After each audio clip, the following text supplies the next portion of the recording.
Okay, we should be good to go.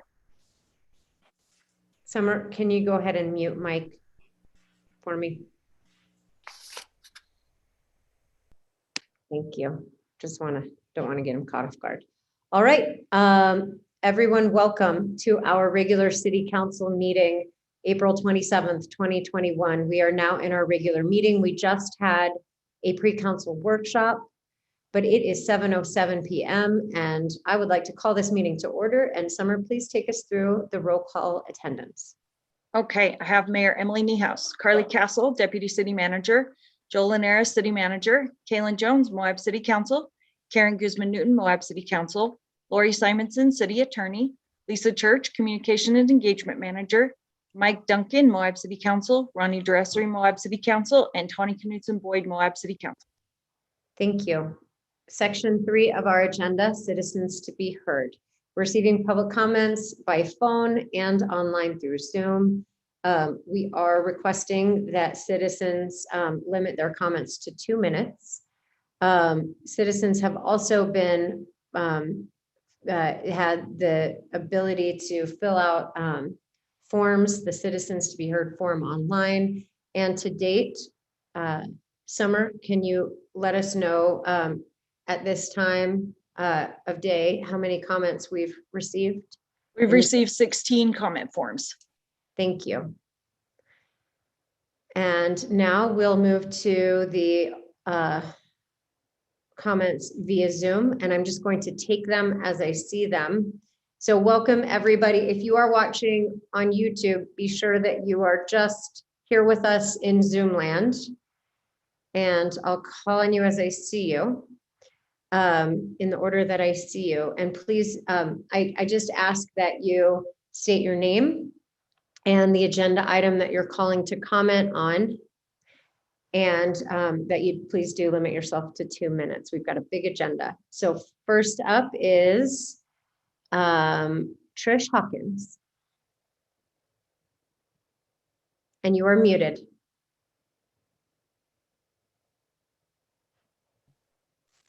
Okay. I can hear you. Welcome to our meeting. Thank you. Thank you, City Council, for taking my call and allowing me to talk tonight. I'm talking to you, my comment is about the noise ordinance that you will be working on tonight. And I'm here to urge you to vote for the lowest possible dBA limits to our new noise ordinance. The tailpipe test that's proposed in the ordinance does not capture the full vehicle noise and is likely to make no difference to the overall noise on our streets.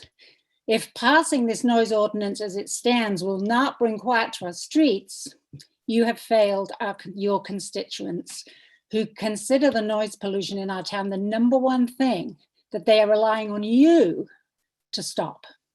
And I know you've heard from the UTV community, and they believe that enacting a stronger ordinance will be a burden on them. And they'll have to alter their machines to be quieter. They'll have to trailer their machines through town if they don't meet the standard, etc., etc. And yes, they will have to do that, and they should be doing that already. It's an insult to the community to have no regard for the residents that live here. And the inconvenience the UTV community has to put up with is nothing compared to the constant din of noise all day long that we put up with. So I urge you to enact the strongest possible limits to your noise ordinance. If you pass an ordinance that doesn't stop the noise in the community will be banging on your doors again very soon and demanding quiet in their homes and yards and schools. And you'll be back in the same position. So please do it right, do it now, and enact the strongest possible limits. And to finish, I just have to say that if you're a Star Trek fan, remember what Commander Spock said. Logic clearly dictates that the needs of the many outweigh the needs of the few. Thank you all for all the work you're doing with this. Thank you very much for zooming in for your comments. You're welcome. Next up, Kent Green. Welcome. Am I unmuted? Oh, You're good. Good afternoon. How are you all doing to say? I just wanted to talk about the noise ordinance. As you know, I am a business owner in Moab, and we've talked extensively about what's going on. Um, I just, when you vote tonight, I hope you vote at a reasonable level for noise decimals, that it doesn't eliminate certain user groups, because I know this noise ordinance is for all vehicles. And we'll go to with the UTV community right now. Yes, you have received letters. They are asking for 96 decibel because it is federal regulations. I really urge the city council to remember, and I understand the hard work you've done, but you really don't want to poke the bear too hard, because if they go to a state level, you might not get what you're asking for now. And so that's something you need to keep in mind. That they are a strong force also, and they understand the needs and of the city of Moab. I urge the city council to reach out to these big organizations and see if we can have a very good compromise, because they're wanting to work with you and they want to make Moab quiet. They just don't want to be eliminated. And as far as trailering stuff, I've got to tell you, this weekend, I saw a lot of vehicles being trailered, which were side by sides, and some of those trailers were carrying street legal vehicles. So the problem is we didn't have enough parking up there, so they were parking along the road, just so you know. And the reduced suggested speed limit is working, because even Mike said the noise is really reduced because of that. And there is a law with mufflers, and I'm pointing this out to Mike, that if you do alter a muffler, yes, it's illegal both ways. If you try to put on a quiet muffler, you're altering that muffler, and therefore it's against the law in the state of Utah. So you might want to research that law a little bit. And that's all I got to say. Just be careful on what you vote for, and thank you for your time. Thank you, Kent, for your comments tonight. Next up is Randall Fox. Oh, my screen just changed. Randall, welcome to our council meeting. Go ahead and unmute yourself. Hello, can you hear Hello. me? Yes, welcome. Thank you. Oh, I'm sorry, were you expecting me? I sent in a written recommendations or whatever, so I wasn't expecting to speak per se. Okay, well, we did receive 16 comments. I'm sure yours was one of them. This is a place where you can actually verbalize your comments as well. If you'd like to verbalize them, you've got 2 minutes to do that. Otherwise, I would recommend that you sign off of Zoom and then head on over to YouTube, where you can more casually watch the remainder of our meeting. Yeah, I tried to get on and I wasn't able to. This is the only way I could figure out to come. Let me just say that I have been an e-bike advocate since the late 1990s. I'm a believer in e-bike access. I think that it can be done safely and to the benefit of the community, as well as the riders of e-bikes. I did propose in my written statement 2 possibilities. One being that a 15-mile-an-hour speed limit is what a lot of municipalities have done across the country, and it seems to work very well. I know that some people are very concerned about the Class 2 e-bikes, which have a hand throttle and don't necessarily require pedaling. And I would suggest, and did suggest, that perhaps 2 rules for any of the bike paths would be that that the 15-mile-an-hour speed limit is enforced, and that all Class 2s are required to pedal instead of using the throttle on any of the bike path systems. They're complete bicycles with functioning pedal systems. There's no reason they can't be pedaled. The power is actually actuated through pedaling as well as through a throttle. So, and I know that throttle use is what drives a lot of people crazy. They see somebody riding a motorcycle without exerting any effort, and it sticks in their craw. And I think that that can be eliminated quite easily by just requiring, and it makes enforcement very easy for the police department too, if that's something that the city wants to do, because it only requires a radar gun to determine speed and a simple visual confirmation of pedaling action, so that everybody can be safe and secure, and all of us can use the bike paths, especially going north, where we really only have two options to get north, the bike path and the highway. And Thank you, Randall. Thank you for your comments. I appreciate you zooming in. And now I just do want to invite you to, you can go ahead and exit out of Zoom. And if you go to go to YouTube and then search for Moab City, you'll find our YouTube page, and you'll see where we are streaming. And that's a much easier way for you to continue with participating. Okay. Thank you for zooming in and for your comments this evening. Next up, we have Mick Valentine. Welcome to our meeting. It looks like you are just now connecting to audio.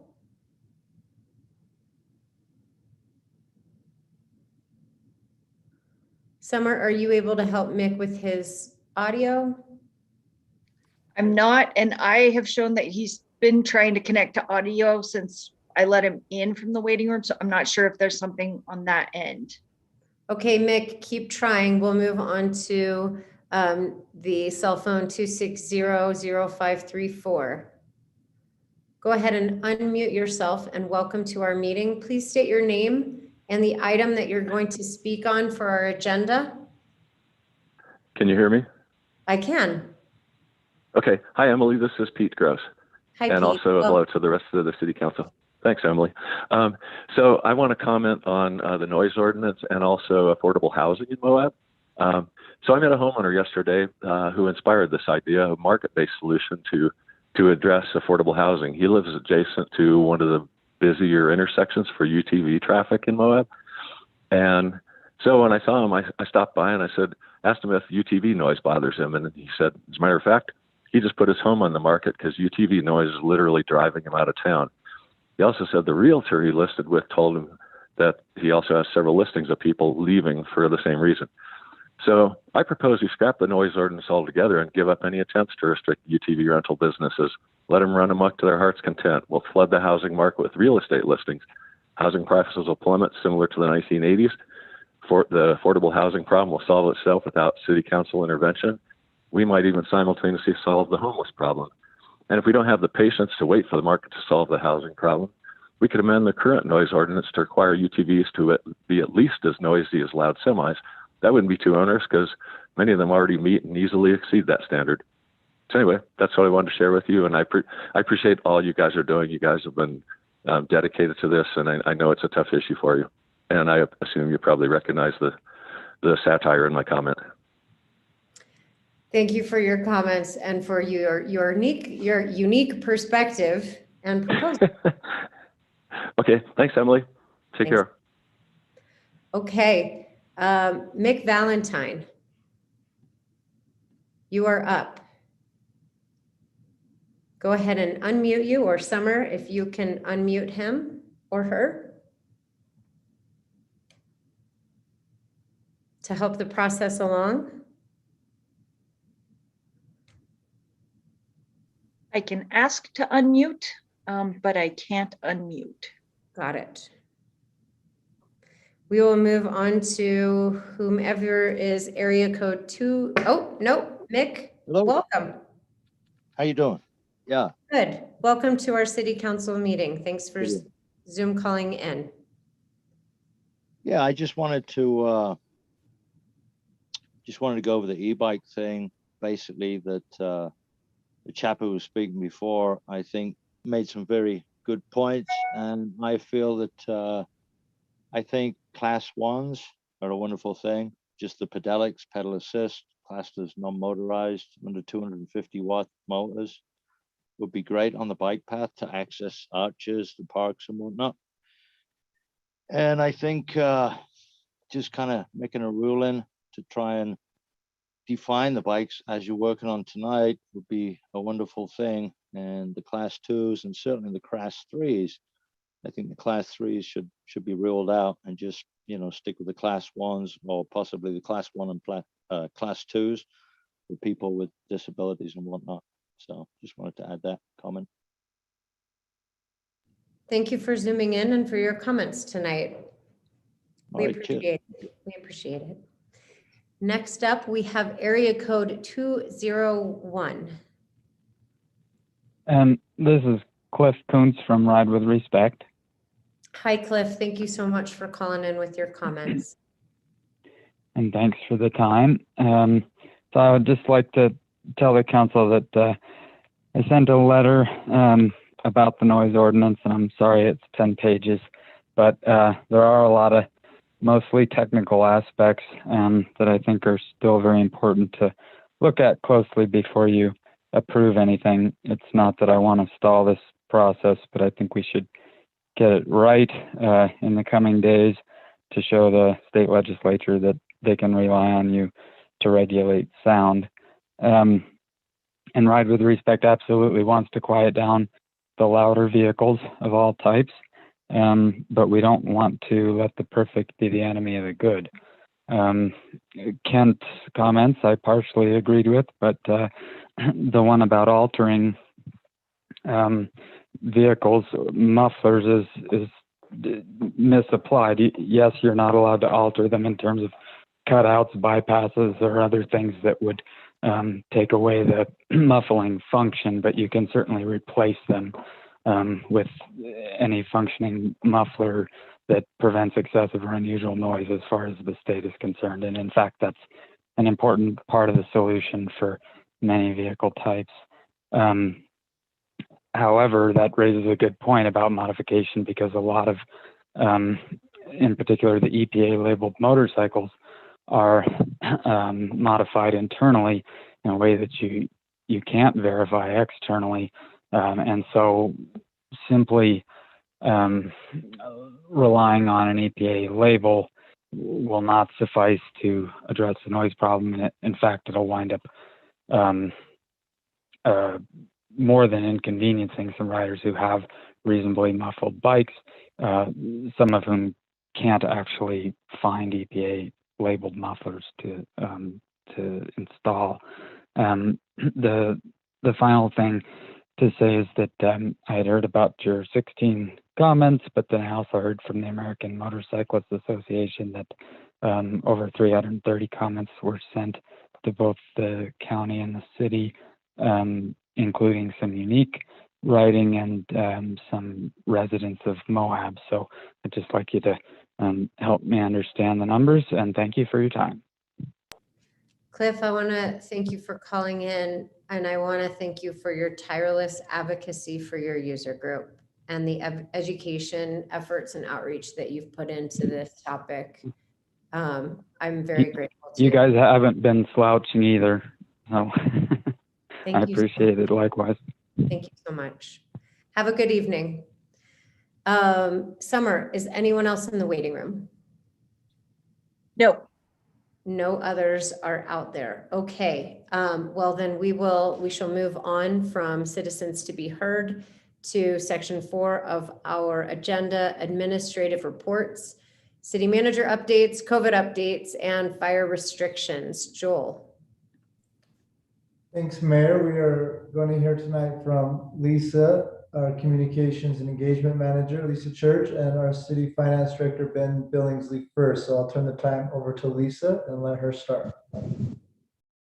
Good evening. I was asked to speak a little bit about the burning regulations for the city of Moab, and also the fireworks restrictions that have been in place for several years now. I did send you all, the council members, a copy of the ads that we've run about these earlier this morning. But just so our citizens know, burning is prohibited in the city of Moab. You can use your portable outdoor fireplaces, and you can use your gas grills or your charcoal grills. I mean, you could still enjoy your backyard, but you cannot burn any kind of yard debris or household debris or any other kind of waste in the city of Moab on your property. And you also, there are some regulations for recreational fires. For instance, they cannot be located within 25 feet of the structure or combustible materials. And you have to clear everything away within 25 feet.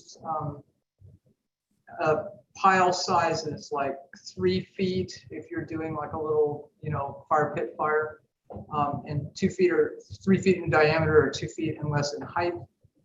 Burning rubbish and yard waste is completely prohibited. Outdoor fireplaces can't be within 15 feet of the structure or combustible materials. All fires have to be constantly attended until the fire is extinguished. And we strongly urge everyone to have water immediately available to extinguish a fire just in case something happens. We have run an ad about this twice in the month of March, since it's starting to get up to the season where people are thinking about this. The other thing that's important to know is that the county burn window applies only to county properties. It does not apply to city property. So, folks who want to burn yard clippings and, brush and that kind of thing, I mean, they can do that in the county if they have permission from the sheriff's department and the burn window is open, but they cannot do that in the city. Lisa, is there a caveat for our very small agricultural zone? Not that I'm aware of. There is under state law, Mayor. So under our code, there is not. The state law restricts our ability to regulate that. And so there is an ability for those who are in agricultural zones to be allowed to burn. Thank you. And also, we just ask people not to contact the fire department or dispatch with concerns regarding open burning in the city. And this is information from our code compliance officer. They should contact the police department, I presume, if there's a situation that is, seriously concerning to them. And this is because it's really a health and safety issue, burning in residential neighborhoods and other parts of the city. So before I move on to fireworks, does anybody have any questions about that? Ronnie? Thanks, Lisa. Since you're doing some education, I know sometimes we get random questions about certain kinds of burning, and you mentioned certain kinds of grills. I know we specifically gotten the question before about smoking. Can you smoke meat? I would assume so, along with all of the other requirements. So you would have to make sure that you have all your debris cleared away and the heat from the smoker couldn't, cause something to catch fire. And smokers are contained anyway, so in some ways they're probably a little bit safer. But yes, if you can use a gas grill, you could certainly use it, or a charcoal grill, you could certainly use a smoker under our regulations from what I read, unless Joel sees something different than that. No, Thanks. that's accurate. Anybody else? Okay. So in terms of fireworks restrictions, y'all, the last time I remember this ordinance actually being passed was back in 2017 or 2018 actually, but it has remained in effect since then because it states that it is in effect until it's rescinded, and the council has not rescinded it since that time. Likely because we've been in a drought situation for a long time here. And I think it used to be that the council would pass it every year, but it was the same restriction. But we do not allow the use of personal fireworks in parkways, public trails, pedestrian paths within the city limits. They're not allowed in any city parks except, I believe it was 2 years ago, we made the exception that fireworks can be used at the Center Street ball fields, and that is still right now in the current resolution. They can't be used over or within 200 feet of Pat Creek or Mill Creek, or within 20 feet of any residence, building, structure, or combustible material. And then, fireworks are just defined by the state as Class C dangerous explosives and are illegal without a permit, and therefore not allowed in Moab. Certain fireworks, I should say, and those include aerial shells, Roman candles, comets and mortars, firecrackers, bottle rockets and aerial rockets, fireworks that have 500 grams or more of pyrotechnic material, and other similar explosives. So people who violate the city's fireworks ban are subject to a fine. The police typically, I think, or the powers that be, typically, try to go and warn folks that they shouldn't be using them, and that usually ends it. But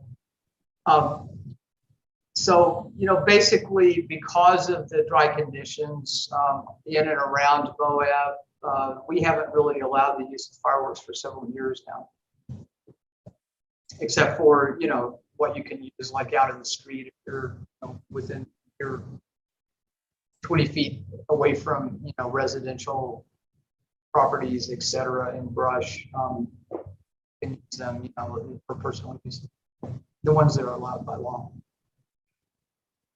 Anyone have any questions about that? Great. Ronnie? Oh, I kind of have a broader fire question. Is it okay to ask that? And that was just, can one of you tell me, because sometimes it's hard to know on the city end, what should we as council members understand about our roles and responsibilities, since our watershed is tied to the mountain and things are getting drier? We're seeing a lot more individual start fires in Utah and across the West. So, should we have an incident that impacts part of our watershed, and, that could impact our water, because, you see a lot of erosion, a lot of ash.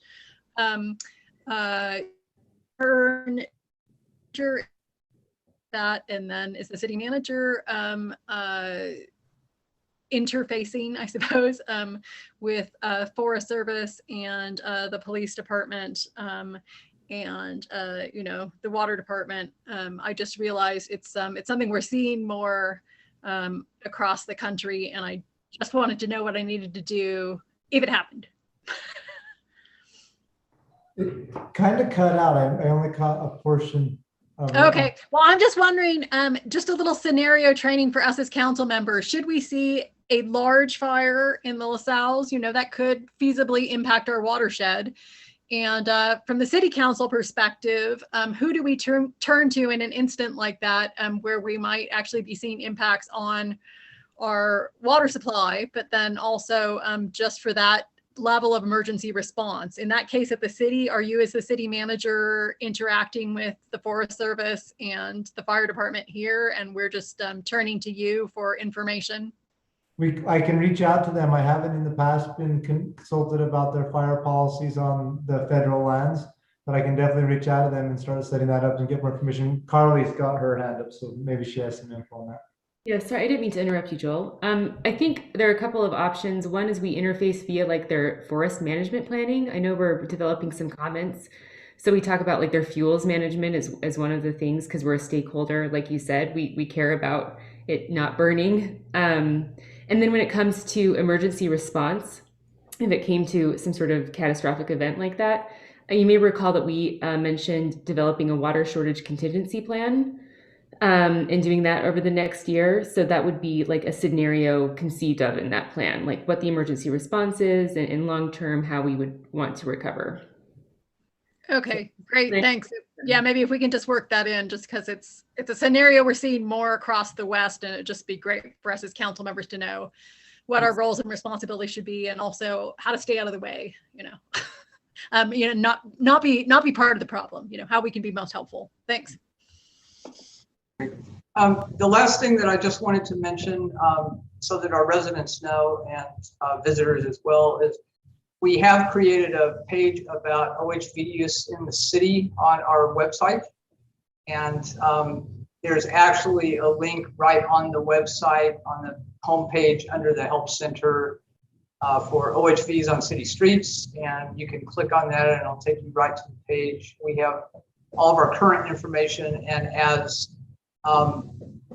new things are, for instance, if you vote to approve the noise regulations that you have before you, those will be added. All of that information will be added as things go along and change, or anything new that comes up. So, and if any of you have any suggestions for anything else you'd like to see there as well, please let me know. Lisa, have we published, just back to fire restrictions, have we published that information as well on our website? Yes, we have, actually. It's been up there for a while. The information about burning in the city limits. Will you just take it? Can you share your screen and just take us there real quick? And just show us in the Sure. viewing. Sure, hang on just a second.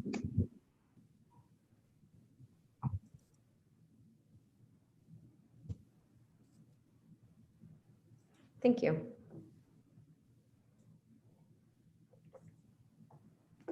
So this is our homepage, and right now, It's not sharing. oh, it's not? Okay, hang on. Fine.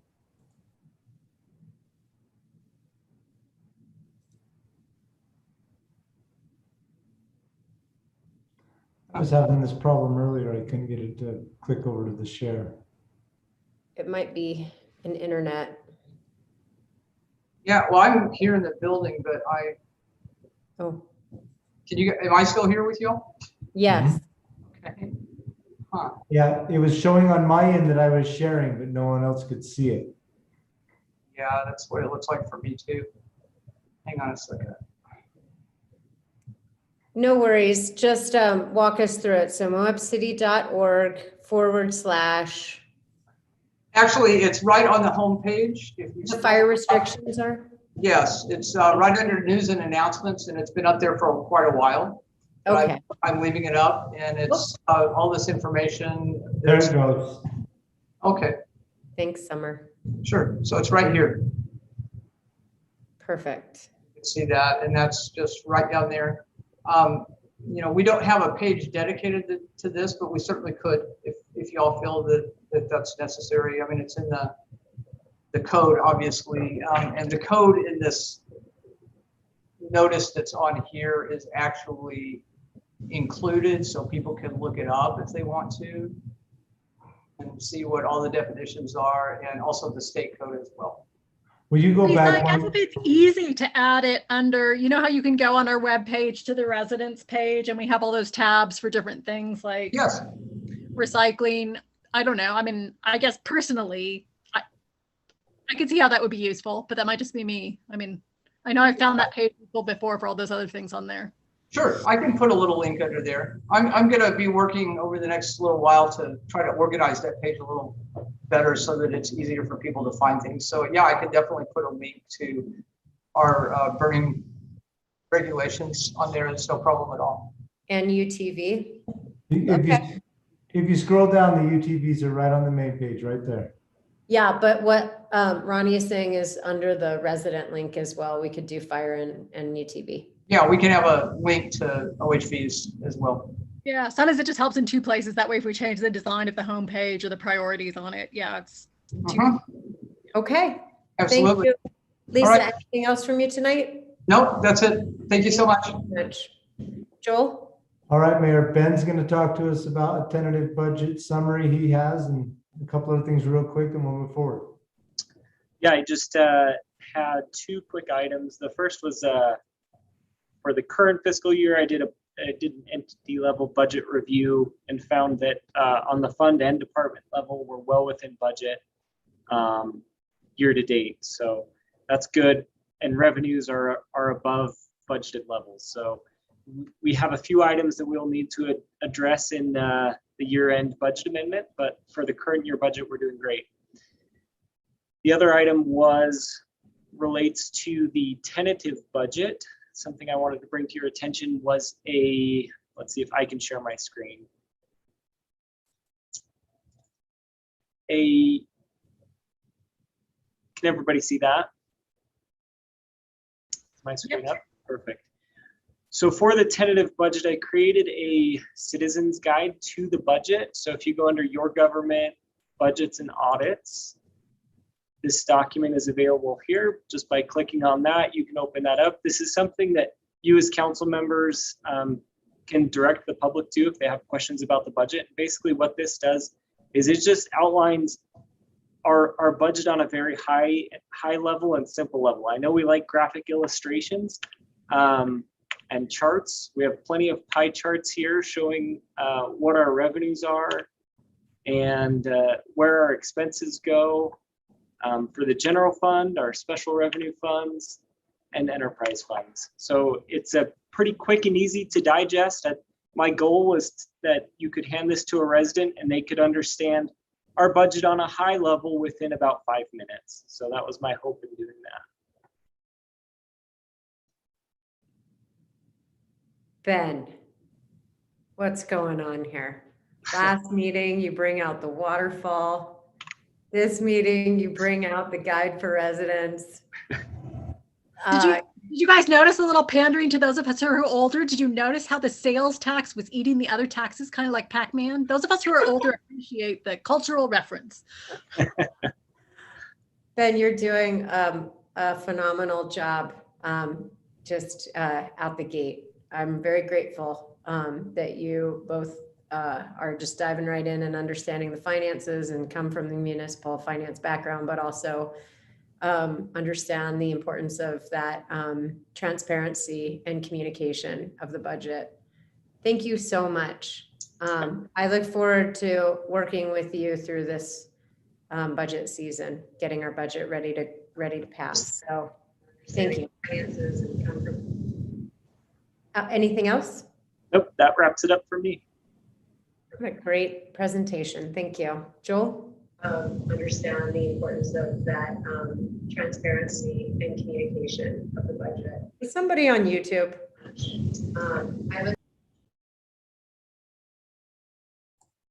Had to have been you. You were the only one unmuted.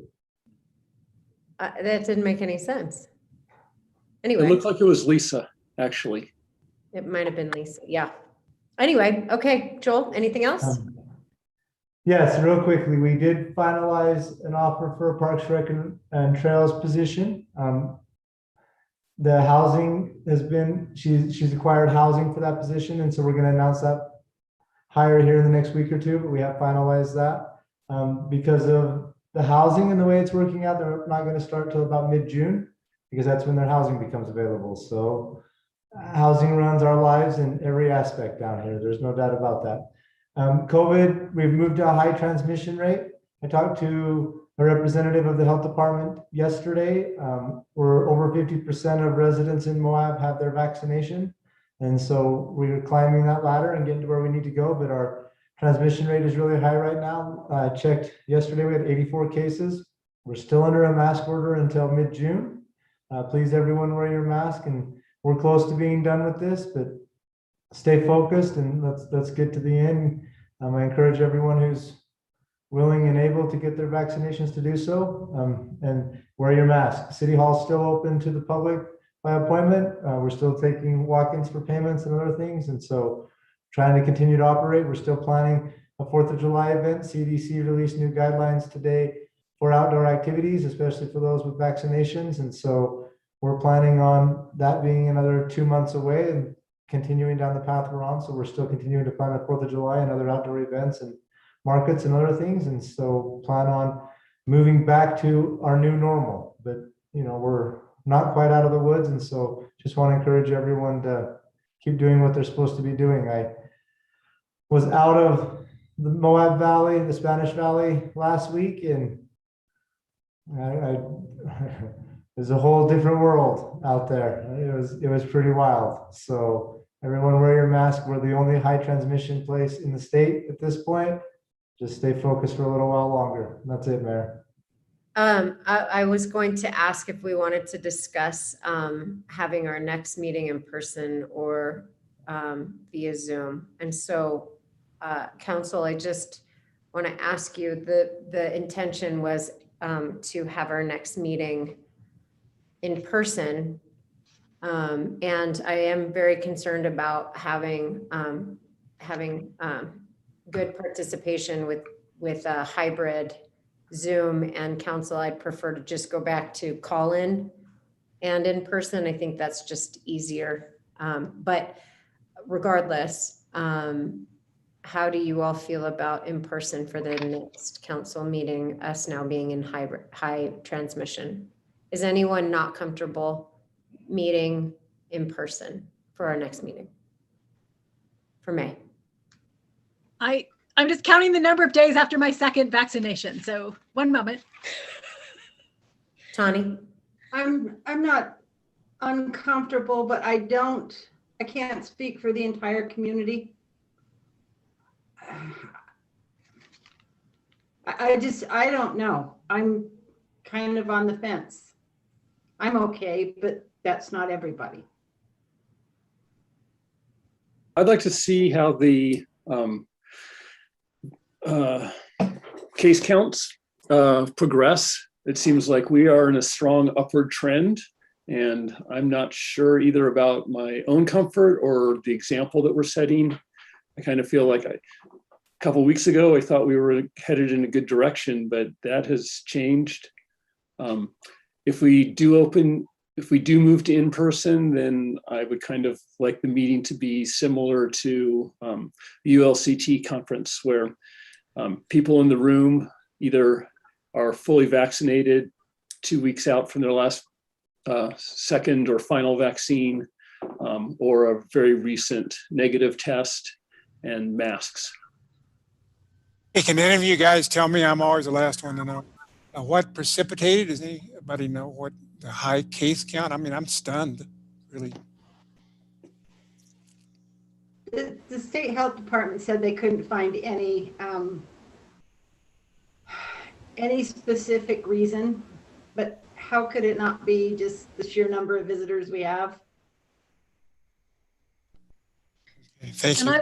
I watched the last county meeting, and Braden, the health officer department, was reporting on the numbers, and he said all of the positives seem to be tied, yes, to people who had not been vaccinated, and in some cases, some then passing on to other family members. I have to look at the numbers again because I don't know that he got into the details about, I think those were all local cases. But yeah, I don't think they really got deep down into the visitation breakdown, but he was mentioning that our vaccination numbers are relatively low compared to Carbon and Emery County in terms of they at least in some age categories have hit that target level of 80%. And Grand County, at least when he reported to the county council on the 20th of April, he noted that Grand County hadn't hit that level in a single age group. And so it does sound like, at least at that point, I haven't seen anything on their site. They were still kind of trying to figure it out. And he said he was concerned, but not alarmed at that point. But I mean, obviously it's one of the higher numbers we've seen per 100,000 people. So I guess I would just echo Tawny and Kaylin that I think it's good to be careful. I know we got some emails from a resident just asking if there's anything else the council could possibly do to set a good example in terms of talking about vaccines and educating and maybe trying to encourage people more to go out and get them and to encourage the continuation of social distancing and mask wearing. So I guess that would be one of my concerns if we met in person. Yeah, definitely masked and at a distance. But again, it's kind of a question about message. So like Kaylin, I'd like to see the numbers come down some. And then obviously if anyone has any ideas about anything else we as a council could be doing on the education front, I'm happy to help with that. I think they just have concerns, and maybe you can just remind people, Joel, about number of tourists they see on the streets not wearing the mask. And obviously in the city, I don't think we've ever been in a position to do anything about that. I believe that still falls to the county and the health department, but maybe you can just update us if anything's changed there, just to remind residents who they can contact if they're concerned. Yeah, that's correct. We don't have the jurisdiction to enforce or to pass those rules. We are following rules set by the county and the health department. And so we are under a mask order in Grand County till June 15th. I believe us in Salt Lake are the only ones still under a mask order. Is that everyone else's understanding? I don't think, I know Washington County's not, I can tell you that. And it's hard. And I think there are a lot of people who come down here, and because they're living in an area where the mask order is no longer in place and no one's wearing them, they're now in that mode again where they're out of it, and they get here, and I don't think they have necessarily bad intentions of not following the rule. They just are back into that mindset where they're not thinking to grab it before they walk into the store. And I went several places when I was in Washington County, and I was the only person there in a mask, and not just the only one wearing it, and they were carrying them. I was the only person with a mask, and everyone was looking at me like, what the heck? Like I would come from a time warp and was stuck in last year, not knowing what I was doing in 2021. So it's definitely an interesting thing to happen, but there are a lot of tourists not wearing them. We are getting calls from local businesses wanting to know what they can do. We instruct them to notify dispatch if they want someone to be cited and have law enforcement come. But yeah, it's been this way since COVID started, and it hasn't changed. Every different jurisdiction, every different county, every different state, everyone's working under different rules. There's been no top-down leadership from the very beginning of this thing, and it's done nothing but cause confusion and bad management of the situation. So we're still dealing with the same problems. So I think to Kaylin's suggestion, if we were to meet in person and we were to require masks as they're already required at City Hall, and we screen participants at the door. I mean, we're not screening them requiring proof, but we're screening with a questionnaire. Have you been vaccinated, and has, the period since of your last vaccine been 2 weeks? Or we could come up with our questionnaire that we would probably station somebody at the door to do a verbal questionnaire and then allow people into the chambers. And then the council would respond to that questionnaire as well. So is that, Karen, you seem like you want to say something. Well, I was just wondering if it'd be possible, because there's other communities that are holding their city and county council meetings, but they're not allowing the public in, but they can still participate via YouTube or calling in. Is that, I'm just wondering if that would be an option for us. Yeah, that is another option where we as a council are meeting in person, but then we ask our citizens to watch via YouTube and Zoom in as citizens to be heard, which would be easy for us to produce in our council chambers. We all know the screen that we have in front of us that we could utilize. So that is an option. Would anybody be opposed to that? Would any council members be opposed to that? I do miss you all, and I think it would be nice to get back together. The only thing that would prevent us is if any one of us wouldn't fit in the criteria that, like Kaylin, you proposed, of being fully vaccinated. It will have been 12 days since my second vaccine. So if we're trying to stick to the 14, I'm still too short. But well, then because of that and because of high transmission, it seems we should have one more meeting virtual. I don't want anyone to feel isolated. I think it might be helpful for people who feel like they've been hearing from vocal residents who are anxious for us to meet particularly anxious for us to meet in person, to find out from those residents if they mainly just want to see us all on a screen together in one place, or if it's equally important for them to be in that room with us, because it sounds like our decision about how we're going to meet might then not meet what their expectations. So, Mike? Yeah. Would we run afoul of open meetings law if we required, you could do the questionnaire if you wanted to, but even better yet, you'd ask for their little vaccination. I got one in my wallet that says I've been vaccinated twice, and make that a requirement for entry into the room. Would somebody object to that? I think if we ask for that card, we are going to run into HIPAA violations if we ask for it. If they voluntarily bring it and show it to us, we can accept that. But I think if we're going to ask for it, we might run into some HIPAA problems.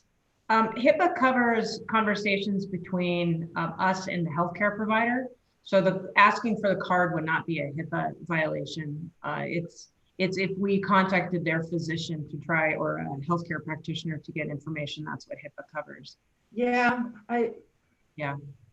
payment treatment or payment treatment. But is the idea that if someone didn't have proof of vaccination that we wouldn't let them in? Wouldn't that be inconsistent with what we do at City Hall, right? Because we're not asking. We're not asking them at in City for Hall. proof of vaccination, right? So don't we have to be consistent? We're potentially having a larger group gathering though in a council meeting.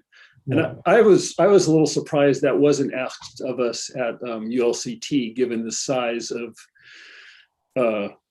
people in rooms without apparent ventilation and lack of social distancing. It was a little shocking, actually. So I thought. What was the little text questionnaire that they sent us though? Didn't that cover it? Well, I would feel more comfortable with Mike's proposal of the door attendant reviewing the vaccination cards. All right, let me put all the comments into a pot and stir them up and see what boils. And I will get back to you. Thank you for your comments about whether or not to meet in person at the next meeting. And moving on, do we have any other things from you, Joel? That's plenty for tonight, Mayor. Okay, we are now on to the mayor and council reports.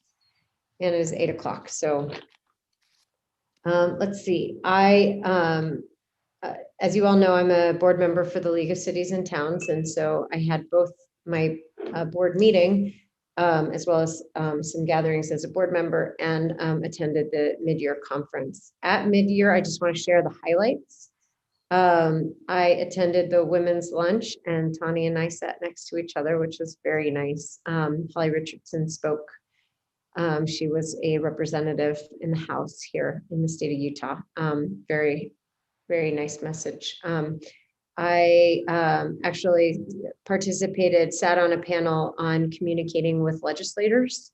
And that was really fun to sit alongside Kate Bradshaw in particular, and to talk and to hear her perspective of being both a lobbyist and a bountiful council member, and friction with Representative Ward, who was, the one who proposed the ADU bill, and how they had been working so hard as a community. So just to hear the story of how she worked with her legislator was really interesting. But the takeaway from that of the conversation is really that we need to continue to do outreach, not just with our delegation, but with legislators of which we have similar interests, and that sometimes a legislator might be in opposition to us on policy of one thing, but very much in line with us on another.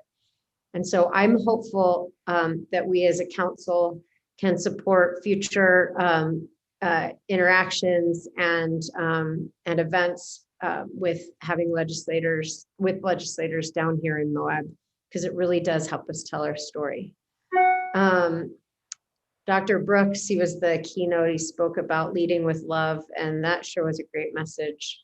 As I review our agenda, tough decisions are always made best when you're leading with love.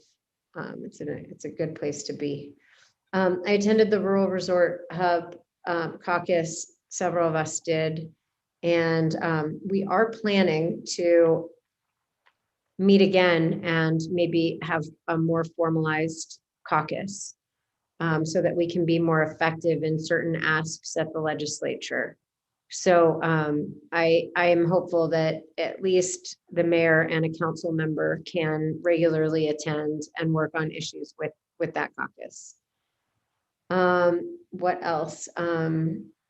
It was also really just nice to visit with all of the friends that I've made over the time as mayor, other female mayors that I've developed relationships with. Moab it feels like in a different place than when I was elected as mayor. And I think relationships have played a role in that. And so I'm just very encouraged by the relationships we have, and I hope to continue them. And let's see. All right, that's it from the mid-year conference. I continue to celebrate our Students of the Month. I want to celebrate that the Moab app is here and it's under development, and soon we will all be able to get in and play. And I'm hopeful that as we have conversations about transit, about e-bikes, about scooters, and about all the other things, noise ordinance, that we will be able to message that quickly and efficiently through an app, through this app. So I'm just very excited about that as a communication tool. It definitely launches this into 2021. And I also just wanted to mention thanks to Mike Hutz. He retired and was with the city for a long time. How many years, Joel? 21, I do believe. 21. So that's a lot of time. Carly, is that 21? I thought it was 22, but Yeah, right in that. Let's go with 22. We don't want to short him. I thought it was 20 because I think you started after I did. We're definitely going with 22. yeah, we'll give him the extra 2. He earned it. It's a lot of years. And I just wanted to say, when we have somebody that's been that dedicated for that long, it's really important to say thank you. So I just want to say thank you. And that's it from me. I don't remember our dais anymore. Mike, no, Ronnie, you're up. And you're muted. I don't have a lot. My mom and her moving in for 50 years. I was just going to say we did have our quarterly UMTRA Moab Tailings Pile Steering Committee meeting today, and we seem to be on track to move another 1 million tons of tailings this year, which is great. Under COVID, the budget stuff's been a little bit weird, so we're cautiously optimistic we can get the same money that we got last year. And last year we managed to get a little bit more under the administration. So we'll see if we can do that or better. But it basically allowed adding 2 rail cars to our trains, and they're in the process of adding another 2. So it just means every train that goes is a little bit longer and can move a little bit more. The staff is up to 1,700 days without a lost time injury, which is fabulous. And let's see, so this means we think about 71.4% of our 16 million tons of tailings have moved. Conversation continues. I think I told you maybe last time that we've been looking into a different eventual final cover in Crescent Junction. It's actually an evapotranspiration cover that sounds like not only is it better for our arid environment than the rock cover that had been contemplated some 20 years ago, but it will also be cheaper. There'll be a few changes in how air monitoring is done. If anyone wants to get in the weeds, they can contact me or Russ Von Koch over at the county about that. And just other discussions continue about what site closure will eventually look like. UMTRA is in the process of hiring their final contractor who will work on the project and bring it to closure. So apparently they've been taking bids, and those closed in March, and someone will win that contract in October. Just seeing if there's anything else that might be of particular interest. I'll kind of leave it at that, other than sometimes you get a fun, not that all of these meetings aren't fun, but you get something different and fun. And we had the staff who are working on revegetation report to us today, and that was just really cool. So just know that the staff out there who are revegetating the site do a lot of partnering in the community with different agencies, whether it's DNR or the Park Service or some of the nonprofits in town, or the Southeast Utah Rural, the Southeast Utah Riparian Partnership.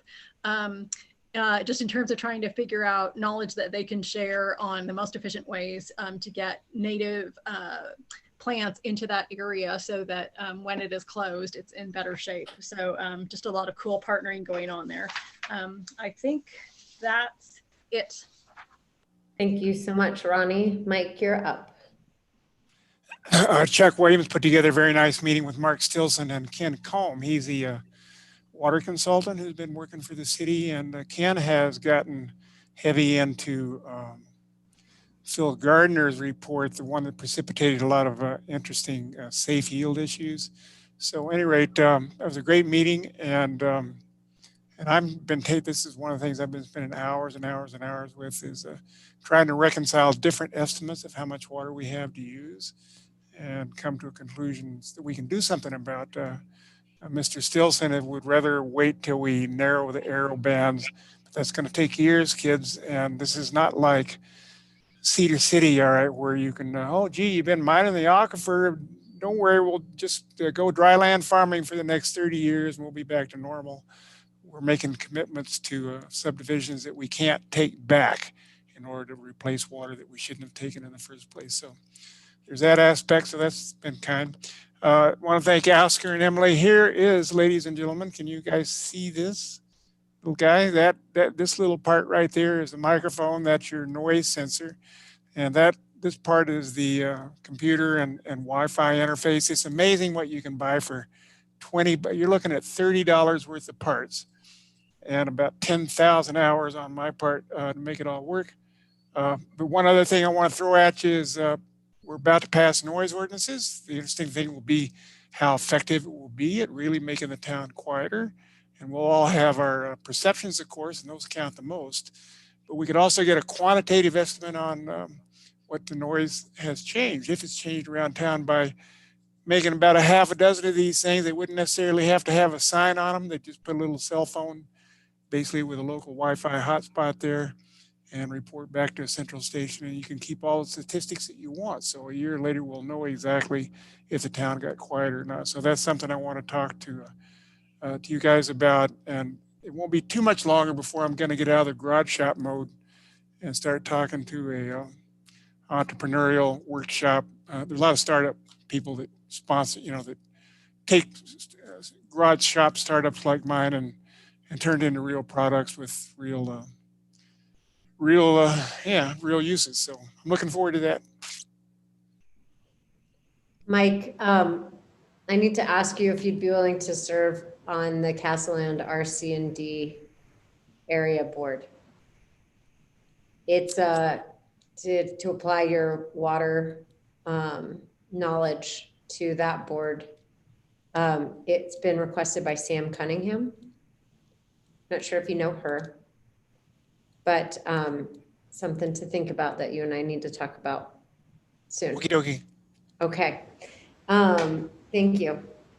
And thanks for appreciating Oscar's little input here and there with the Arduino and everything. It's very, very exciting.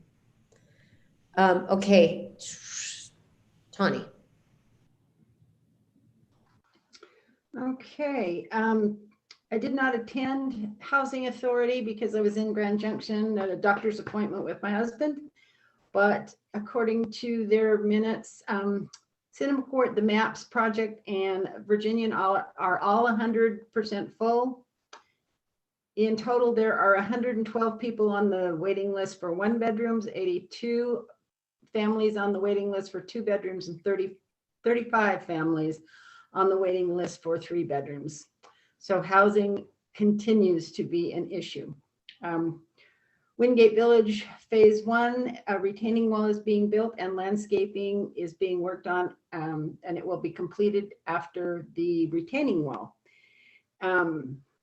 Wingate Village Phase 2, homes are being inspected for insulation, HVAC, and electric work. The roofing is done except for 1 lot, but this report was a couple of weeks ago, so I am guessing the roofing is probably done.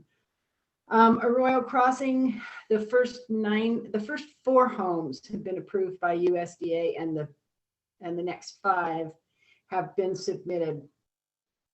The little cottages that the Housing Authority is planning on doing has been just put on hold until fall. There have been some complications with the land trust and the Crown program guidelines, which these houses would fall under.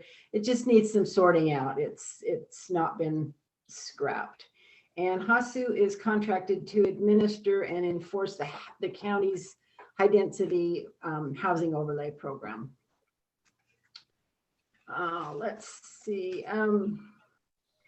That's kind of a big deal. Is there an ILA where they're paying him? They're paying the housing authority to do that? I don't know if there's an ILA. I didn't research it. I am assuming that there is one. We should look It at said that. Joel. contracted, so I am assuming there's some kind of an agreement in place. Got to turn my light on. Yeah. The museum will announce the first part of May, their soft opening date. It will be sometime the first part of June. The museum will be open by appointment or by reservation for small groups. And meanwhile, museum staff is doing a really good job of offering online discussions and exhibitions. If you look at their website or their Facebook page, you can join in the discussion if you want to do it live, or you can just listen along after the fact. And the museum will host the quilt show in May and June. And the board is working on a code of ethics and professional practices. It's very old. It needs to be modernized and brought up to modern standards, and in order to reflect the museum's goals. At the Canyonlands Healthcare Special Service District, we had a presentation on the hospital's plans for expansion. There was a lot of administrative and financial and contract discussion in that particular meeting. And let's see, in a closed session, they discussed the sale or transfer of property. And I also had a dinner meeting with Senators Derek Kitchen and Kathleen Reby. They kind of went on a small fact-finding tour for all things rural Utah. We had a really good discussion. We talked about housing and employee retention and noise. They were quite impressed with the noise on Main Street. They asked questions about how to better facilitate communication with the legislatures who are sympathetic or at least empathetic to rural issues. And they were also quite interested in how isolated Moab is. A lot of rural communities have other smaller communities around them, and they were really very interested in how remote we are and isolated from other cities we are, and hence our inability to pull labor from other small communities. But it was a fun evening and interesting discussion. And I also attended mid-year conference. Emily hit the high points. The one thing Dr. Brooks did speak about, he spoke about leading with love, and something I thought was very important was that we can have differing opinions, but those we differ with are not evil or stupid, and we do not view them with contempt. We realize that they are our friends, our neighbors, our kids' teachers, and we used to know how to disagree and still be friends and like them. I thought that was very important. And I think that is about it. And I can throw all these little cards away now. Thank you, Tawny. And Karen. So many of you know, this past week, 2 weeks since our last meeting, I came out to California, and I apologize for missing the budget meeting on Tuesday. As you know, my dad passed away, and so I've been out in California supporting my mom and family, and have been just trying to keep one foot in front of the other right now. So, yep, that I have been delinquent in other responsibilities besides family. So, no worries. Thanks for joining us tonight, Karen. So sorry to hear, Karen. Thanks. Yeah, thanks again for joining tonight. Kaylin. Yeah, that's your only real responsibility right now. No worries. I attended ULCT as well. The mayor and Tawny covered much of it. Did see a presentation from Envision Utah, which reminded me of that have to engage all stakeholders, especially the general public, repeatedly by as many channels as possible. And you're still going to miss people. You'll still have people at the end who are telling you they didn't know about it. They also pointed out the importance of doing scenario, looking at future scenarios as the options, as opposed to like what was in the past, or like just look at like what the range of options are for the future realistically, and make your decisions based on that, as opposed to things that may never be again. And also heard from the Provost Public Information Officer, who gave an interesting talk about defining the core values of your town and then communicating them consistently and visually as well as verbally through all communications, and having kind of making your communications more cohesive in that way. Solid Waste Special Service District had another meeting, largely having to do with our very, very much impending merger with Monument Waste Utah operation, and merging our fee schedules. So that's all proceeding well, though. Lots of details, but it's coming together. That's all I have. Thank you. And thanks to all the council members for the work that we all do in our community, in the council, or in the commissions and boards and things that we serve on. Moving on in our agenda, we are now at agenda item 6, approval of the minutes. We've got minutes from April 13th, 2021, our regular meeting, our last regular meeting, and minutes from April 20th, our budget meeting. And I would entertain a motion. I move to approve the minutes from April 13th and April 20th as they stand, unless there are corrections that are. Is there a second? Second. Thank you, Kaylin. Any comments or adjustments to be made? Okay, I'll roll call the vote. Mike? Aye. Kaylin? Aye. Tawny? Aye. Karen? Aye. Ronnie? Aye. Thank you. Motion passes 5-0. We're now at old business, section 7.1 of our agenda, proposed ordinance 2021-7, an ordinance repealing and replacing Moab Municipal Code, chapter 8.24. Is there a motion? I'm looking. Yeah, I will, if I may, I will move what I think Lori described as option number 3, which is to adopt our ordinance as written, with the exception of amending it to match the county's hours, describing seasonal differences in day and night hours. And just a point of clarification, I think option 3 also included the agreed upon changes to construction and the special event permitting. Thank you, that as well. Thank you for that motion, Mike. Is there a second?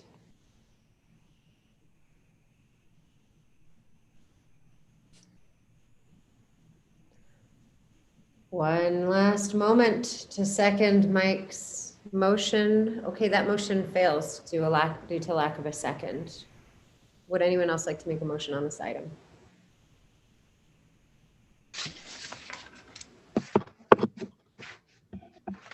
Okay, I can. Let me make sure I get this right. I move to approve motion or ordinance number 2021-07, a text amendment to the Moab Municipal Code, repealing and replacing chapter 8.24 8.24 noise with the amendments to allow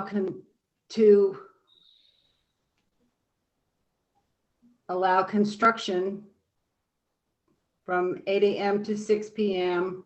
I'm sorry, from 7 a.m. to 6 p.m. during the week, 8 a.m. to 6 p.m. on Saturday, and 9 a.m. to 6 p.m. on Sunday, to curtail general noise from 8 p.m. to 6 a.m. And okay, help me here. Vehicle noise from. Are you sure? So 8, say that 10 p.m. to. On the general noise? Yes. 8 p.m. to 7 a.m. Okay. And then vehicle noise. Somebody please help me on that one. What did we decide? Was it? Well, I think we decided on general noise to 10 p.m. to 7 a.m. for what it's worth. I'm not sure what you're reading, but I'm reading my scratchy notes and I didn't do a very good job. I got the construction down. do you want to pass off the motion to somebody else? I would love to pass off the motion to somebody who wrote it down better than I did. Okay, withdraw, stop, wait, so you're withdrawing your motion? Okay. Lori, did you want to make a comment? Right, I was just gonna say that Tawny had the hours correct on the construction. The way I had noted the other hours were 10 p.m. to 7 a.m. and then Monday through Saturday and 9 a.m. on Sundays. 10 to 9. I have it wrong. And then the last one was the county's hours. Few options. Or something else. So Tawny, would you like to try again, or would somebody else like to take a shot at this motion? What I wrote was vehicle 10/7 Monday through Saturday. That doesn't make much sense to me now. Is that right, Lori? And nothing on Sunday? 10 to 9 on Sunday.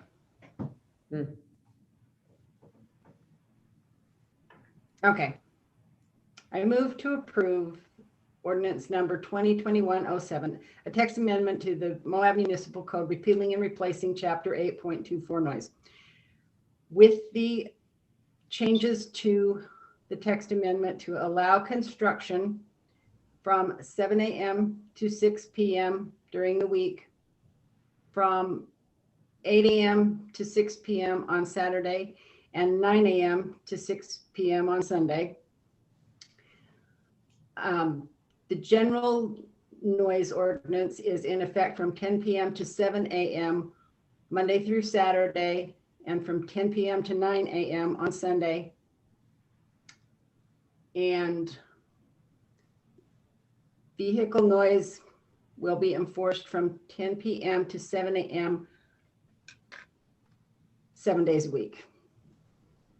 And then the only other question was that just the amendment on the special event, including the special event. Oh, and yes, and we want to include the amendment on special events. Okay. Is that going enough? That's clear. Is there a second?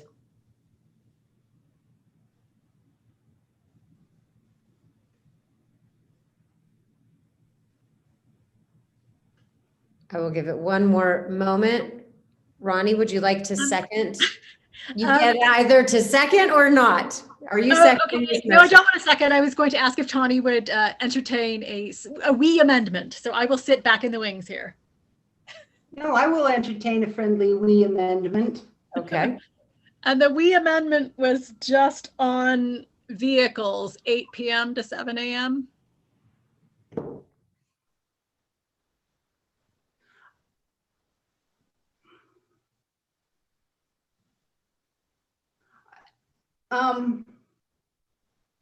I guess, what do you mean when you say that? Hold on. Decibel? It's also, what we could also do is see if this if this doesn't have a Yep, second. maybe that's just better. Why don't Yes, you do that? that would be cleaner in terms of, yes. So is there a second to Tani's motion? There is not. So your motion fails for lack of a second. Ronnie, I would entertain a motion from you.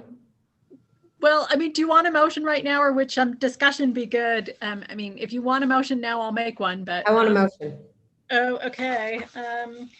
All right, let me find the language. I move to approve ordinance number 2021-7, text amendment to the Moab Municipal Code, repealing and replacing chapter 8.24 noise.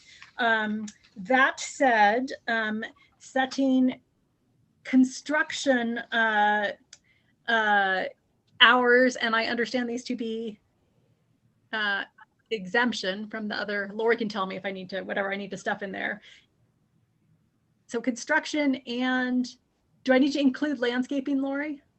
It's the construction and maintenance is in the same paragraph. So Okay. we're saying construction, but it includes construction and Okay, maintenance. for construction, including maintenance of 7 a.m. to 6 p.m. Monday through Friday, Saturday 8 a.m. to 6 p.m., Sunday 9 a.m. to 6 p.m. Then for general noise, 10 p.m. to 7 a.m. Monday through Saturday, with the exception that Saturday night to Sunday morning would be Saturday 10 p.m. to 9 a.m. Sunday morning. And then Sunday night starts at 10 p.m. again. Sorry to be so wordy, but someone can make sense of that. And then for vehicular noise, to put in place the decibel numbers that Lori has in place, but she wanted hours. So to put those in place, those lower numbers in place from 8 p.m. to 7 a.m., 7 days a week, all year round. And the special events. Is there a oh yeah, and special events. Oh, sorry, and special events, yada, yada. I can second that. I will second that. That's where I have it mixed up. I'm sorry, Ronnie. That's okay. As you can tell, I was not really prepared either. Okay, discussion. So let's be super clear. So that the hours that we've been discussing for construction, that seems to be consistent in the motions. The hours for general noise, that's been consistent in the motion. So we're just really now finalizing the hours of the noise ordinance as it relates to vehicular noise, and it's what's on the table is 8 p.m. to 7 a.m. 365 days out of the year with no seasonal change. And let's not forget that extra day during leap year. That's true. 360. What did I say? 64, 65? Was it 66? So I guess 65 and a fourth. Yeah, right. Other council members, would you like to comment on the motion that's on the table? Karen? You're muted. Oh, and I get a grace. Thank you, Mayor. No, I'd just like to emphasize that, again, we're talking about a 92 decibel levels during those days. And it is still possible for folks to drive in the evening outside of it during our restricted hours, as long as they are at 85 decibels. So we are not saying to anyone that they cannot drive on our roads. I mean, that needs to be very clear, that we are not restricting any vehicles to drive on our roads if they are under 85 decibels. Because it seems like we had a lot of misinformation through our emails that we were trying to restrict off-road vehicles, which is not the case. It's just a point of clarification that there are some off-road vehicles that will not go below 85. So there will be some off-road vehicles that will not be able to be driven at night. But they could if they had noise reducing mufflers, correct? I mean, that's a possibility. There's one model, the Kawasaki KRX 1000, that cannot be there's no modified muffler available for that one. Okay. One model. Just one model. Okay. And so that doesn't prohibit them from going on a night ride. It just prohibits them from driving a city road. So they would have to trailer, correct? Correct. I want to be clear that, that this action, we're trying to embrace our full spectrum of recreation opportunities that we provide here in Moab. And so I just want the motorized community to hear loud and clear from me and this council that we're not trying to restrict or reject this type of recreation, but rather we're trying to just create the boundaries around this recreation, just like all other recreation has boundaries as well. Tawny? Can I just make a comment, Mayor? This noise ordinance, it is not perfect. It will not make Moab a sleepy little small time town. This council has worked, and I am certain that the county commission has worked for a long time in good faith to come up with a noise ordinance that will show our state legislatures that we are trying to do what they ask us to do. We are trying to use the tools that we have at our disposal. Back in February, one morning we woke up and some of our artwork downtown had been damaged and vandalized. A few weeks ago, our wetlands, which is privately owned property, closed to the public because it was being abused. It was being misused and used for things that it was not intended to be used for, and very simple rules were not being followed. A few nights later, the wildlife viewing structure burned down there. I have not heard the official cause of that yet. It just may be I have missed it. Also, a few weeks ago, there was a report that a climber had driven anchors into one of our petroglyphs, one of our local petroglyphs. And then just in the last couple of nights, the birthing rock was vandalized. So this feels like people are coming to our town and I won't say the words that my husband said this morning. They're not treating it with the respect that it deserves.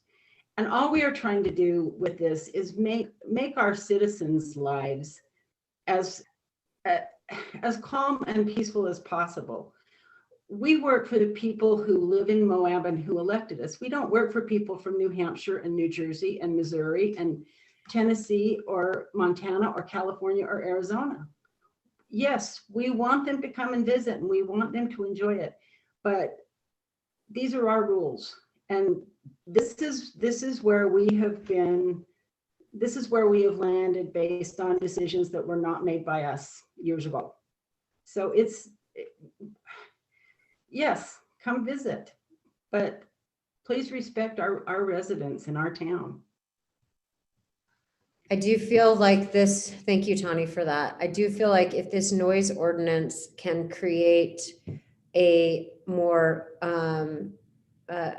confidence, reinstate confidence in our relationship between residents and the motorized recreation community, then it's a good thing. I'm hopeful that that tensions can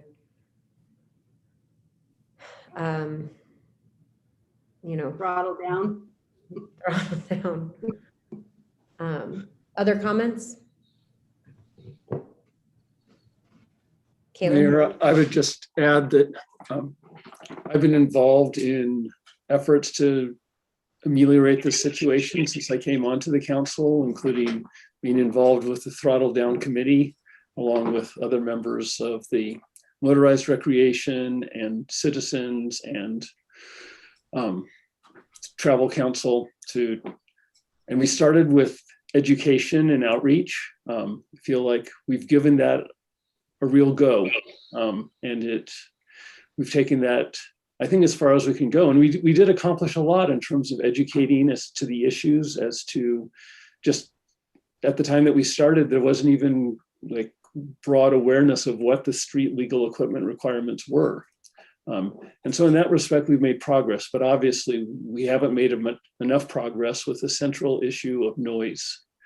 And so I feel like this is an important next step. It is very much a compromise, as has been pointed out. Many vehicles that are used recreationally do not meet this, are much noisier than vehicles which are commonly used for transportation, which is what our streets are really primarily intended for. But I think it's a good first step, and I look forward to, hopefully, if it passes, seeing how much impact it has and adjusting as appropriate. To dispel any other just misconceptions, this is just noise.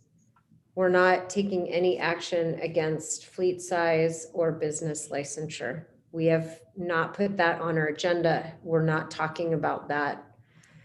So, you know, whatever we do end up passing tonight, the noise ordinance plus the reduction in speed will be the two efforts that we are taking legislatively to move forward with our noise issue. Chief, I just want to give you a chance. You're here with us. I don't know if you have anything that you'd like to share regarding the enforcement of this noise ordinance, or if you're just, I just appreciate you being here for this deliberation. You're welcome. I really don't have anything to add, but thank you.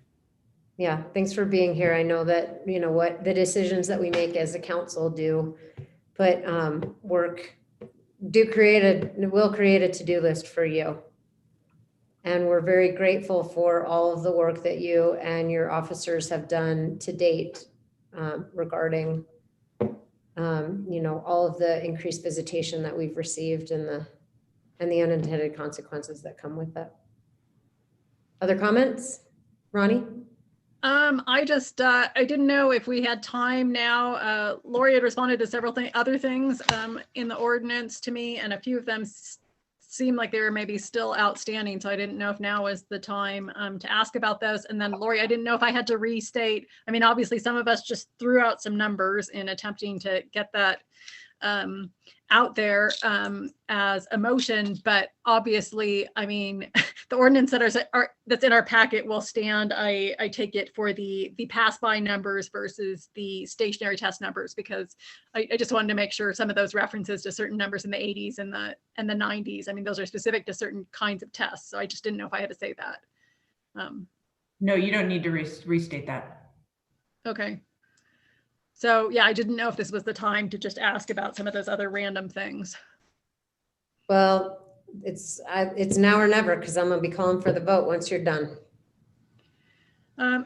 Okay, Lori, so I just wanted to check with you. You know, I had told you, aside from vehicle noise, kind of the main thing that residents I talk to deal with are often interactions with neighbors, and in many cases tourists who are maybe in an overnight accommodation, so things like loud parties and other things. And because of the portion of the ordinance about the I think it's one second, it has to do with the human voice, sorry, I just wanted to make sure that the language that was in the current version was still going to be sufficient for law enforcement when they do get those calls, because I know our law enforcement works hard and they do have to respond to those, which I'm sure are not pleasant, but they do a good job.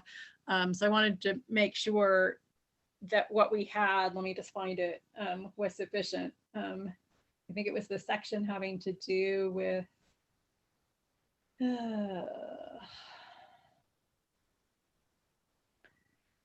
mean, you can probably state it before I do, but you know what I'm talking about, the unamplified voice, I think. Right. And so what was your question? So I think I had originally asked you when we redrafted the ordinance, it wasn't clear to me because there was an exception for unamplified voice. So I wasn't sure if there was anything left in the new version that would allow anyone to respond to a loud party. Okay. That's the second biggest problem people I know have. Right. And I think I addressed that question in my responses to you, correct? That the exceptions list the unamplified human voice as an exception. So if you had a loud party and you wanted to make that a caveat, if there was some sort of, but the unamplified human voice is an exception.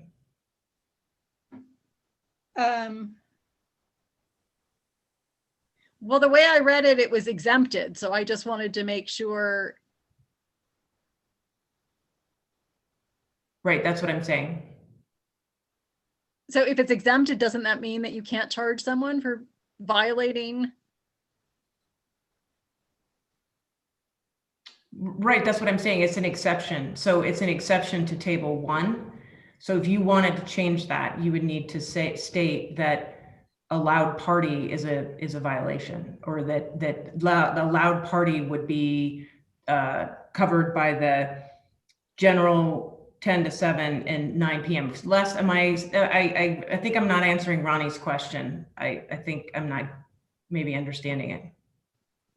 Yeah, in general, especially during the daytime, you will often run into the constitutional issues with the unamplified human voice. But I think at nighttime, I think that it would be appropriate to not have that exempted.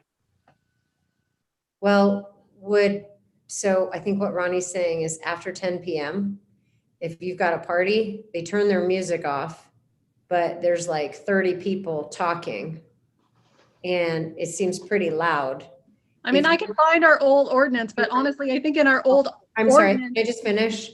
Yeah. So then there's a decibel level at 10 p.m. What Ronnie's asking is, are humans talking after 10 p.m. exempted? And that's what I'm saying, yes. They are, yes. The unamplified human voice as written in the ordinance is accepted. And so that my answer back to Ronnie was, if you wanted to change that, you need to put that in as, and if you wanted to make it your 10 to 7 and 9 a.m. on Sundays, you could put that in your, but right now, as Les was saying. Okay. Got it. So is this your motion, Ronnie? Yeah. Yes. And I mean, I would like to ask the other council. I mean, I live near a lot of short-term rentals, and so it may be more an issue for people who live in my part of town, but it's definitely a problem. I mean, whether it's yelling or. And let me just ask the council, is anybody, does anybody disagree with if that would be in a friendly amendment to herself? Ronnie, why don't you go ahead and amend your motion and see if Tawny's okay with that? If that's what you'd like to do. Well, Lori, I need some advice because I'm not a lawyer. Do I just say I want to add that as to not exempt? That's what you said, the yeah. human voice after. I mean, the problem is in our old code, it made perfect sense to me as a layperson. It's something about plainly audible.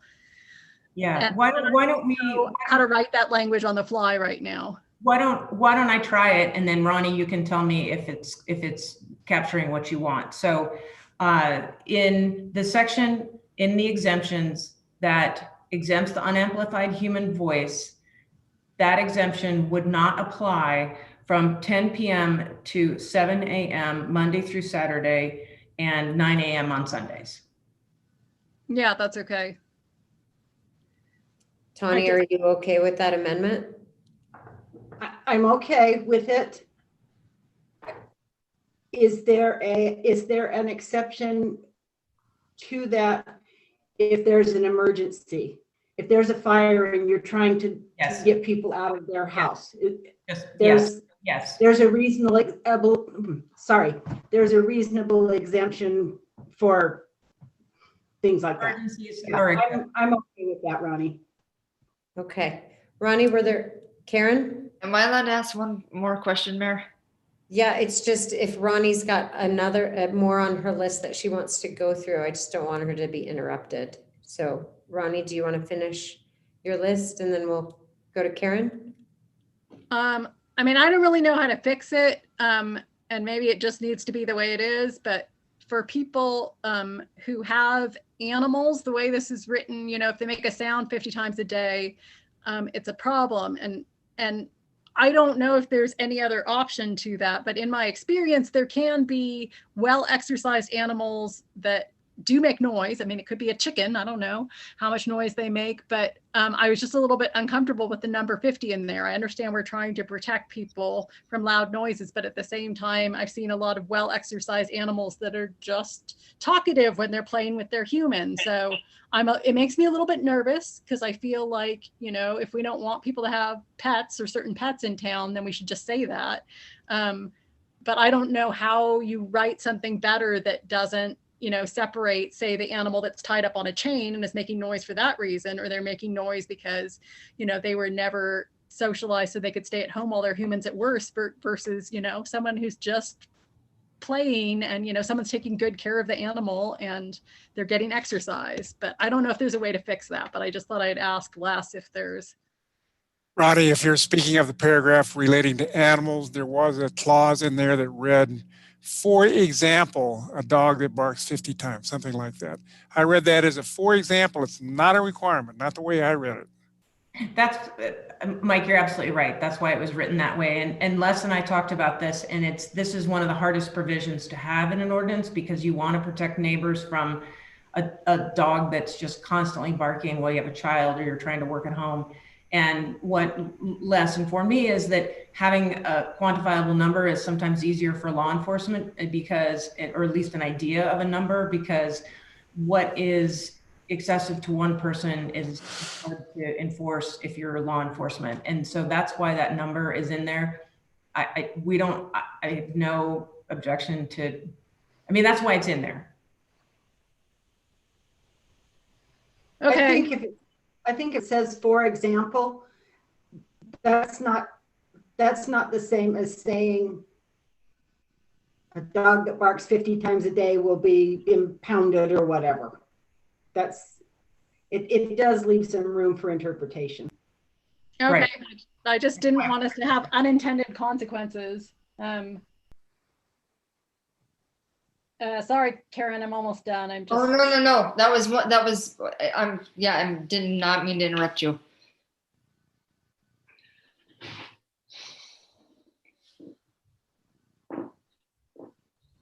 And this is just because we're rewriting an ordinance and I don't know if we're supposed to be cleaning up old stuff. I don't personally really care what time work starts on a golf course, but I am not a golfer, so I don't spend a lot of time at our golf course. I don't know if there are residents living right there. I just didn't know if there was a good reason that it should have different hours or an exemption versus other construction or maintenance that was happening. So I'm only asking that as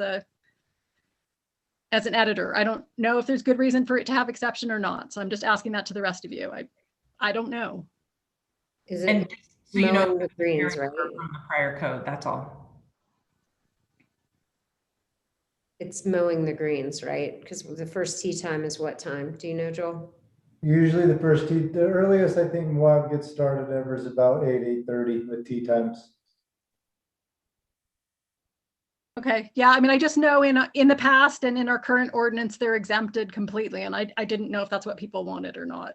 They are doing green work and they are mowing greens early in the morning.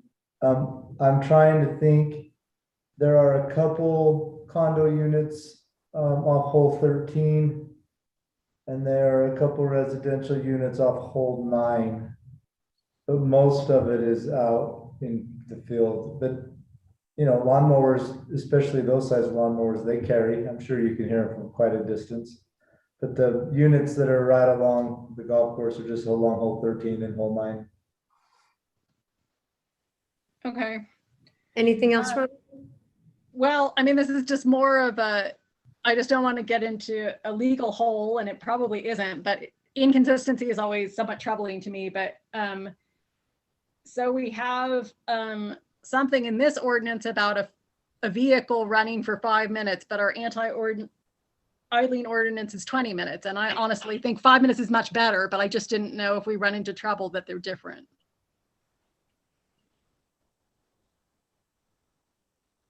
Yeah, that's a good question. I think consistency is good. And I think what we can do is we can change the idling ordinance and take that as an amendment as well to make it 5 minutes if the council would like that. If this ordinance is 5, would it supersede the idling ordinance? Well, you could cite them under either. Does the draft have language though that this ordinance it does not? Does not. Okay. Should we direct staff to bring back an amended idling ordinance to match this noise ordinance?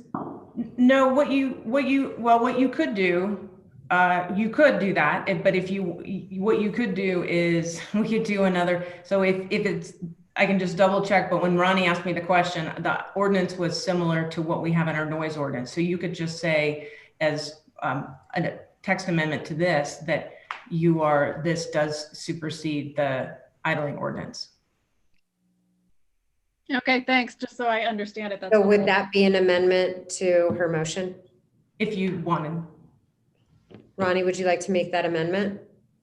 Sure, Tawny. I guess my amendment is I suggest that the 5 minutes here supersede the 20 that are in the idling ordinance. Unless you would prefer one where I say, I think we should change the idling ordinance to match the 5 minutes here. I'll give you those options and you can. I think the latter is cleaner. Okay. No, I will just say, yes, with the observation that this one mentions 5 minutes of idling, that part of my motion would be that I suggest we go back and edit said idling ordinance, so it too reads 5 minutes. Okay. Tawny can think about whether that's okay. Tawny, are you okay with that motion amendment? Yeah, I think what Lori stated was it's a lot cleaner. Okay. Anything else, Ronnie? Well, just my last one is a process one for those of you who had the fun of some of the past public clamor discussions we have had in our time as council members. And that is just, so I understand process. So if we have stuff in here about exceptions and the possibility that something may go to a public hearing. And what I was just trying to understand is if it goes to a public hearing, by nature of it going to a public hearing, is what being discussed a legislative decision, or could it also be administrative? And the reason I ask is because the way it's written, it says it's under the exceptions, and the council mayor, the council and city manager may grant exceptions. Let's see, and a public hearing may be held at the discretion, I think, of staff. And what I was just trying to avoid was getting us into a situation, and this is just because it's city history, where some of us think there should be a hearing and some of us think there shouldn't. And then for the public to understand too, like some public hearings, you can say, I don't like this, and it's a legislative decision and that matters. And other ones, it's really actually administrative, and that input is not at all useful. And I was just trying to understand why this is exception part, what could eventually happen with it, just so I understand that process. So if someone decided to have a public hearing and people show up and they say, well, I don't know what they say, but I don't know if, I don't think I'm explaining this, but. Ronnie, to answer your question, it's an administrative process. It's an administrative appeal process. And just like we have our permit process has an administrative appeal process. Okay, so then people just need to understand the public hearing is, quantitative. Right. And so, for example, there was a variance hearing by our hearing officer that was made available to the public. It's open to the public, but it's still, those are administrative. Okay. Does that make sense? Yeah, no, now I understand. Yes, okay. Okay. That's great. While we were writing something on noise, I I understand it's not part of this, but I think eventually as part of this, we should all have a discussion about overhead noise and what a city can and can't control when it has to do with airborne manned and unmanned vehicles. So, but I was told that's not part of tonight, but just while we're on the subject of noise, I'm just planting that seed and then I'm done. Okay, thank you. Karen. So outside of the dogs, which I also had a concern about, I didn't want it to be a situation where people are trying to go after their neighbors unnecessarily. Was also street sales. And I know we briefly talked about it, but I don't want to impede the potential of having an ice cream truck and then the music that comes from said truck, and that's in number 3, street sales. And I don't know, Lori, if that would be allowed or not. I'm going to put less on the spot about the actual sound from an ice cream truck, because I don't actually think that the sound from an ice cream truck would be too much louder than like a little ding bell that you'd have on your bicycle. But I am going to defer to our sound expert on that. So when it comes to ice cream trucks, they're kind of difficult in the sense that there have been some court rulings about treating quote corporate speech different than individual speech. But so there has been a case where it was decided that they had to be applied the same standard had to apply.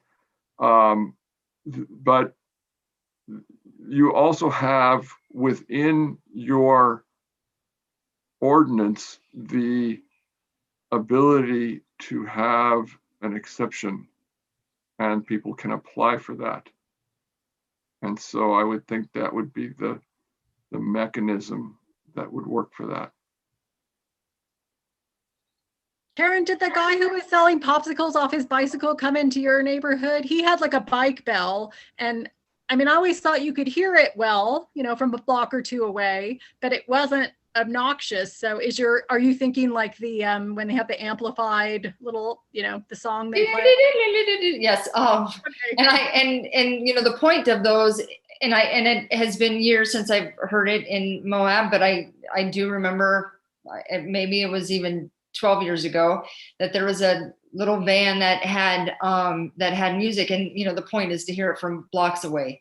And so I'm just, you know, Lori, would we have to do an exception? Well, so that's such a tough question. No, if the sound isn't so loud that it violates it's loud. What's that? I said it's loud. I understand that, but there's the possibility of turning it down. So there's 2 options. They can turn the volume down and they can comply with the ordinance. But what Les was also saying is, look, if they want to have this loud sound that carries multiple blocks, then they can apply for an exception. So there's 2 options there. So I don't think we prohibit ice cream trucks. It's just they'll have to figure out either they're under the sound limits, or if they're over, they would apply for the exception. Okay. But do we have to have that written in code that they would have to apply? It's already in there. Okay. Any other questions? Are we clear what is on the table for a motion? Okay, then I will call for the vote. Kaylin. Aye. Tawny. Aye. Mike. Oh. Say that again. Negative, nay. Karen. Aye. Ronnie. Aye. Motion passes 4-0. I'd like to make it clear. 4-1. Sorry, you are 1. Sorry. Motion passes 4-1. Yeah, fine. Yeah, that was a protest vote, folks. I'm after the big guy in the room here, and I don't feel good trying to legislate every little nuance that comes along, every little annoyance in our life. That's why. Okay. We will move on to our next agenda item, which is 7.2, still in old business, our proposed resolution 2021, a resolution requesting inclusion of the City of Moab, Utah into municipal alternative voting methods pilot project. I do want to point out that it is 9 o'clock, and so I do think we need to be good about our time here. I see Kaylin's hand. Kaylin? Would it be too early to make a motion? Go for it. I move to adopt the, oh dear, something got jumbled. 1 second, sorry.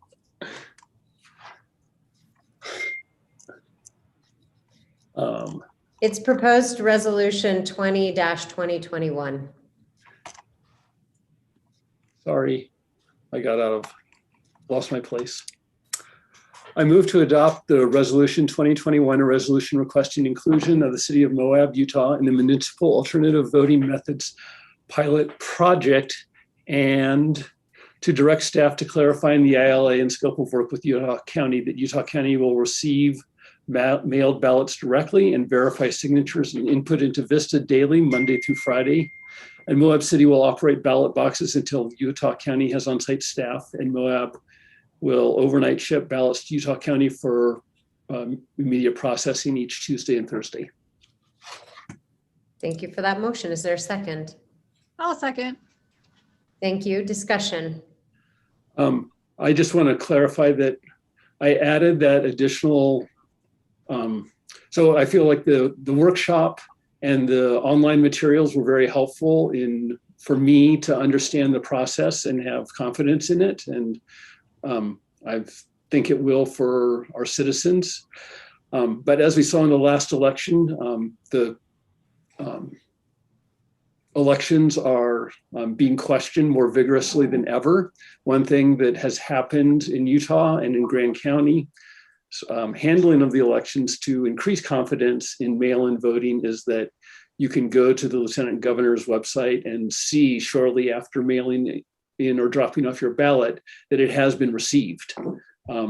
And whether or not that will happen is, as in the draft ILA and other agreement, was not yet clarified. So this is just directing staff to make that clear that the same level of performance that we've enjoyed in past Grand County administered elections, we will have with Utah County, in addition to the benefits of ranked choice voting. Thank you, Kaylin, for looking more deeply into that. Summer, did you want to add anything?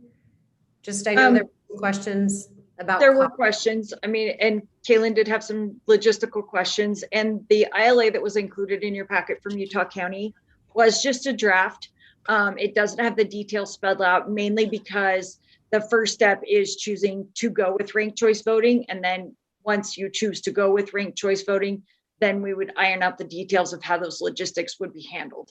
But I appreciate the input and the request, because we've kind of gone over some different scenarios, or I've gone over some different scenarios with Utah County on how to make it work for us. And the ideas that you've thrown out were actually ones we discussed yesterday.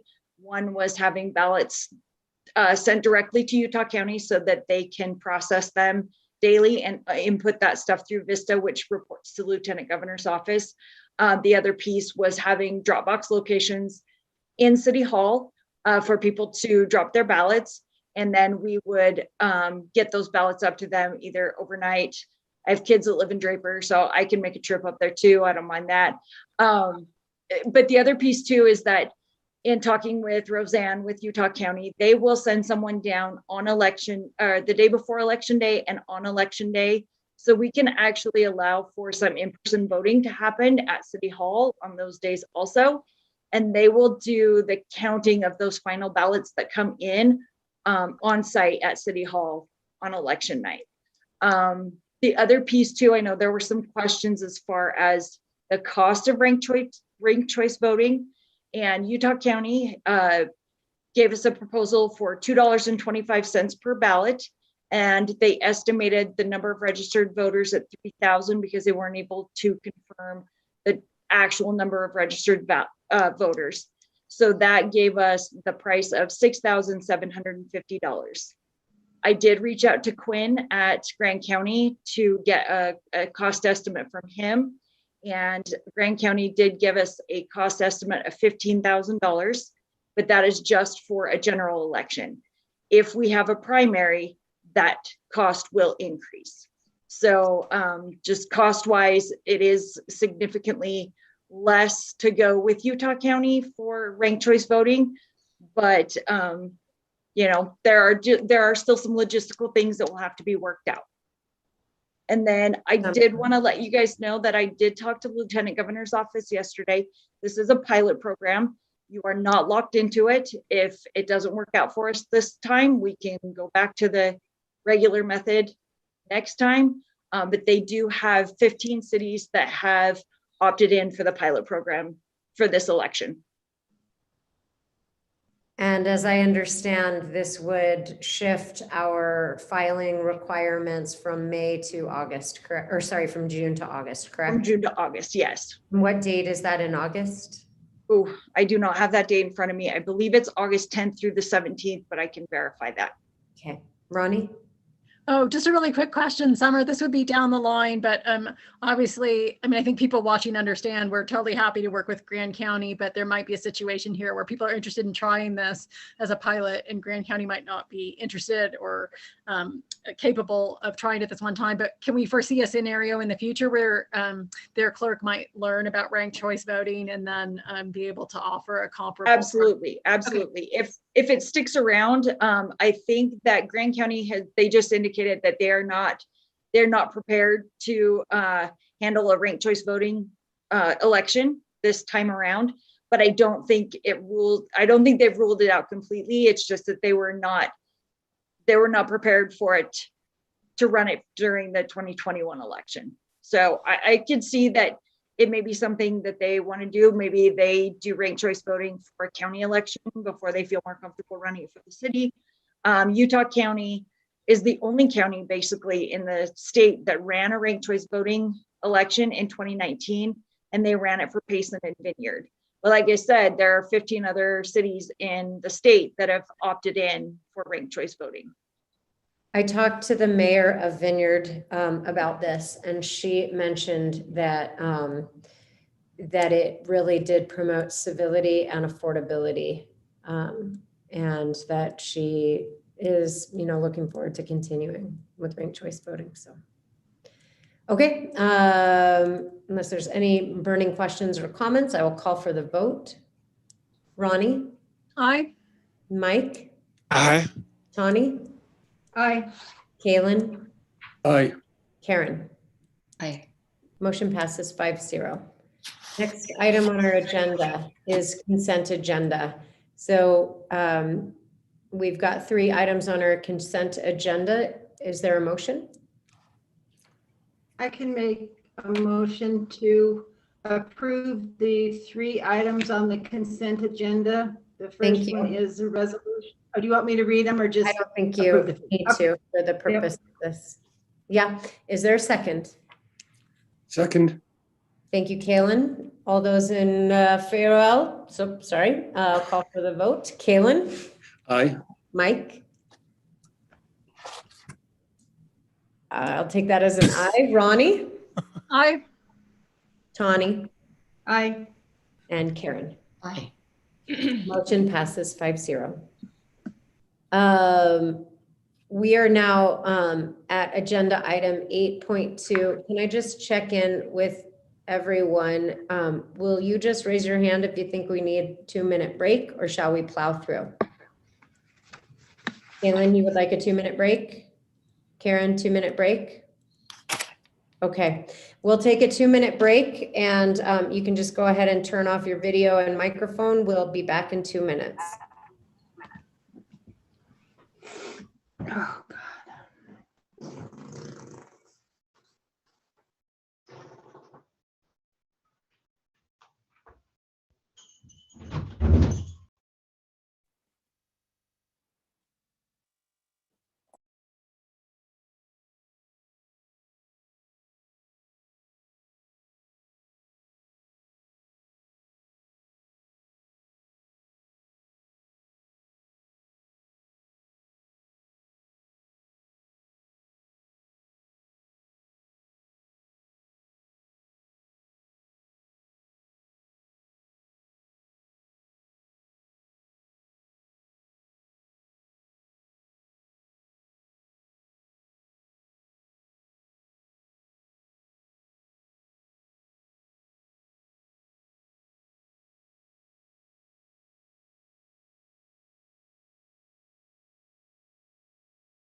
Hey, Carly, how are you?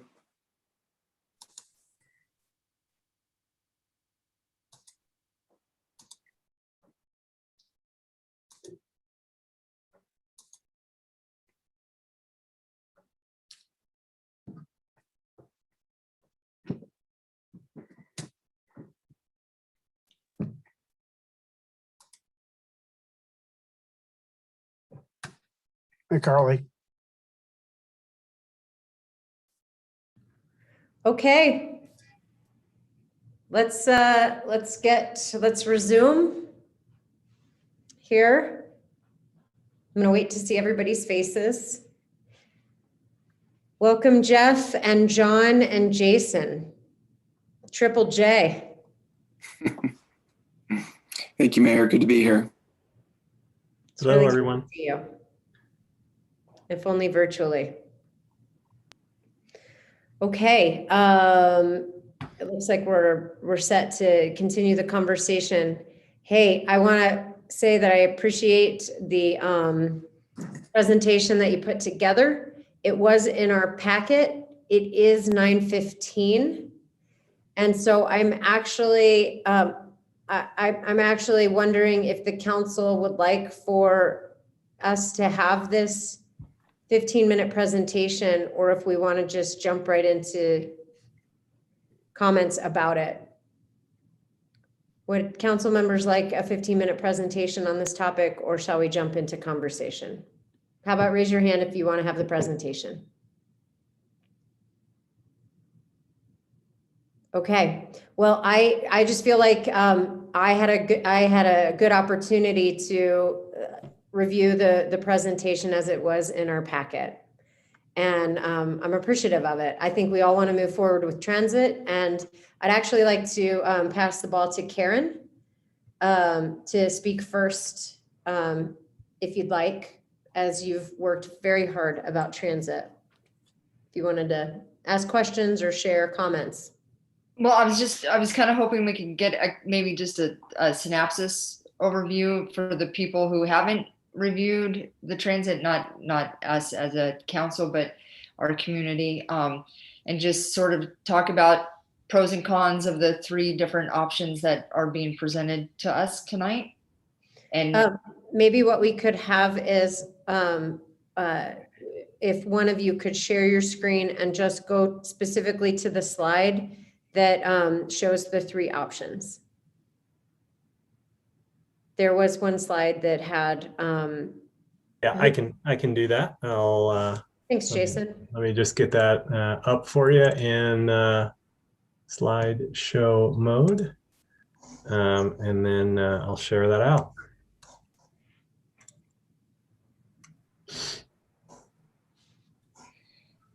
And Jeff, while he's pulling that up, I was just curious if, some of the numbers that we saw in the presentation are from 2017, vehicle numbers. Do you happen to have more recent data? Are you talking about like the cost per hour? No, it was more like visitation numbers or vehicle traffic numbers off of 191. Oh yeah, we do have 2019 available. I don't have that at the tip of my fingers, but I can provide that later.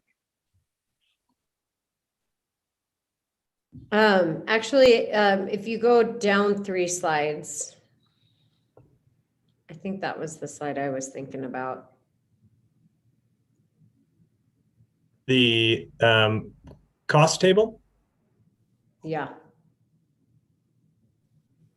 But maybe that's not, maybe go ahead and do the 3 slides above, and then we'll kind of land on the budget. Okay. Are you seeing option 1? Option 1. Yep. Okay. I'm just not as familiar with Zoom, so it doesn't show me that it's highlighting my screen when I'm in presenter mode. But anyway, yeah. So thanks all for having us. And my name is Jason Miller. I'm the project manager for Fair and Peers, leading the effort here to do the transit plan. So option 1, and I'm joined by John Nepstad and Jeff Saunders from UDOT. Option 1 is a fixed route with a single bus running on the blue line, and then one van running in both the purple and orange zones. The purple zone would just be paratransit. That paratransit refers to those who qualify under the Americans with Disability Act. The orange zone would be what we call microtransit, would leverage the fact that we have to have with a fixed route complementary paratransit per the ADA, would leverage that to have it be open for the general public, as well as those qualifying under the ADA. So trying to create a little more opportunity for movement within that orange zone. And then microtransit, I think it's described, but is essentially like the bus meets, Uber and Lyft technology to, create and match trips in real time. So you can see how we evaluated that one. The challenge. Hey, Jason, I don't want to interrupt you, but Sure. I think that's good for option 1, and you can go on to move to option 2. Sure. So option 2 would be fixed route blue line, and then your required paratransit zone is shaded in green. That though would be a deviated zone, so that the 2 buses would operate under this option on the fixed route, but they would deviate off route as requested by those qualifying under the ADA, or those it would be open to the general public as well, those who requested trips. So the buses would have to deviate. You'd have to build in a little more route time, but gives you the most frequent connections of all the options. And then option 3 is just a full microtransit zone. It is convenient, but hard to move a lot of people under this option. You have a dynamic trips happening all over the place within this zone, but it is lower cost using smaller vehicles, and does provide you a little more in terms of service hours, but has very low ridership potential. So this just gives you a sense, using some estimations, that the $500,000 is very limiting. It's a relatively small budget in the world of transit. Operating buses day in, day out is expensive. So this is your resulting hours per day for each option. So you can see the most frequent option, the one that gets you 30-minute fixed route frequency, is option 2, only gets you 10 hours per day. And this is based on a operating season of March through October. So this isn't a full year of service. That's one of the assumptions that we built in here. So you could stretch out those hours per day. That assumes 10 hours of both buses operating. So you would have 30-minute service, 30-minute frequency for the full 10 hours. We did talk in our stakeholder meeting about perhaps you wouldn't have 30-minute frequency throughout the whole day, and you could cover more hours of the day by having certain times of the day just be 60-minute frequency. Jason, quick question for you. Is option 2 the only route that allows deviated service? Correct. The other options would be served option 1 would be a van serving the microtransit and paratransit zones. And then option 3 is just full van service using, on-demand microtransit service. So option 3 is like a government-sponsored Uber. Correct. Yeah, it's an emerging concept within public transit. It is what we call a coverage option, in that it is designed to cover more area and allow for trips to be, trip patterns, places where trip patterns are less defined. It also works well in kind of first mile, last mile solutions around rail stations or high frequency transit.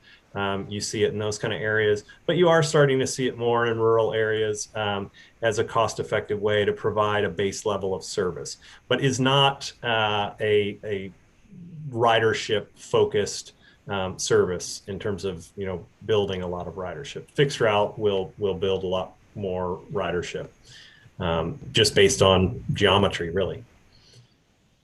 With the on-demand cost, that $514,500, is that buying 2 vans and paying 2 drivers for 14 hours per day? I mean, essentially it is, but you wouldn't be actually buying the vehicles. All the options assume turnkey operations with a private contractor who would be required to bring vehicles to the table. So your operating costs would include capital, essentially. So the drivers would not be Moab City, like Moab City employees. They would be, this is all contracted. This would all be contracted.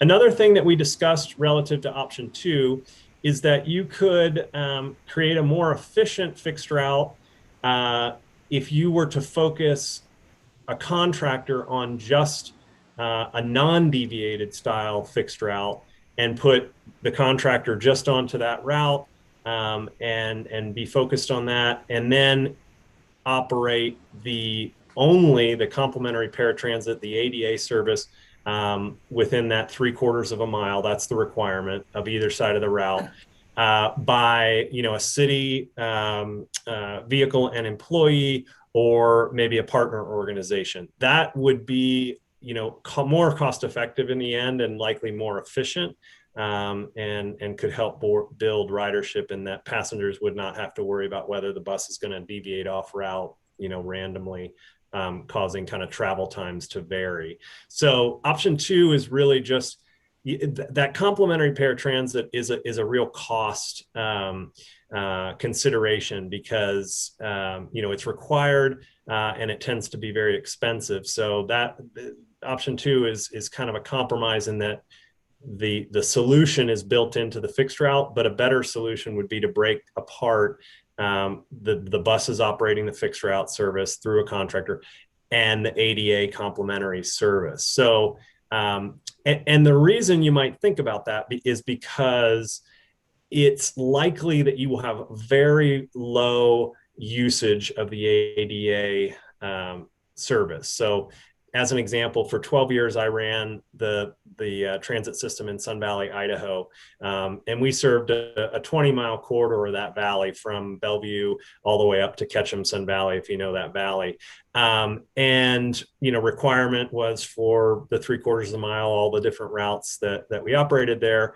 And we had in a relatively large service area about 15 trips on average a week of ADA complimentary paratransit. So and so that was a much bigger service area. So it's likely that it's a handful of trips per week that you're talking about. Much easier to build that into kind of maybe someone else's day.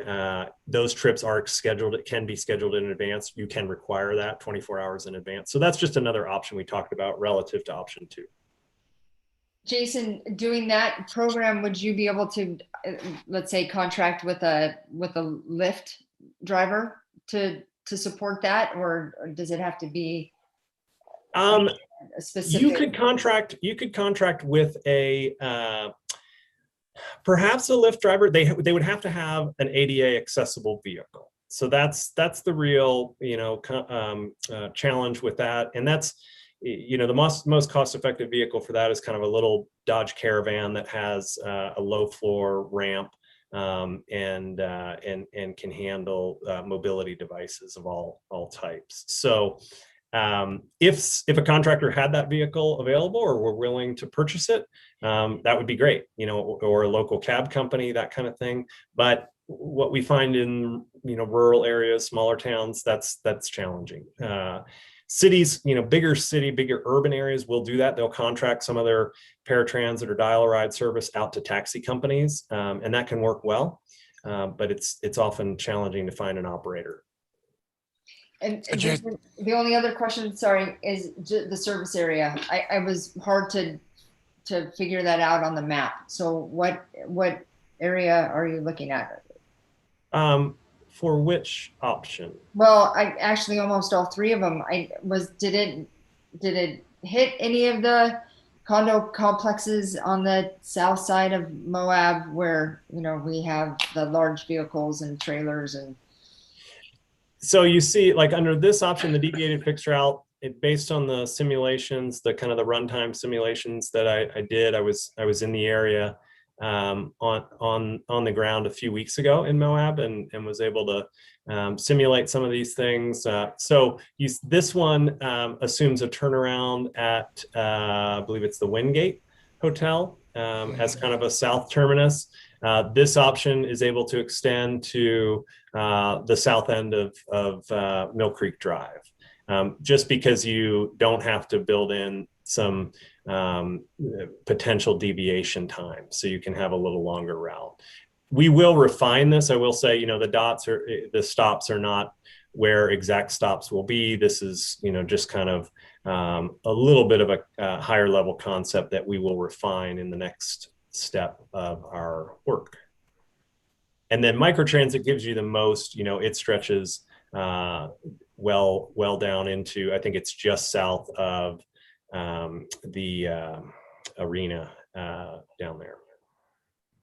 Would Moab City have the opportunity, if we chose to do so, to keep it in-house and hire drivers and buy vehicles and run the program?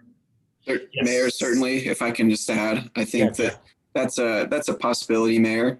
To start a transit service from scratch, though, I think is something that would take easily 1 to 2 years. Hire the drivers, train the drivers, order the vehicles. The vehicles themselves oftentimes take several months from the time that you order them until the time that they're delivered.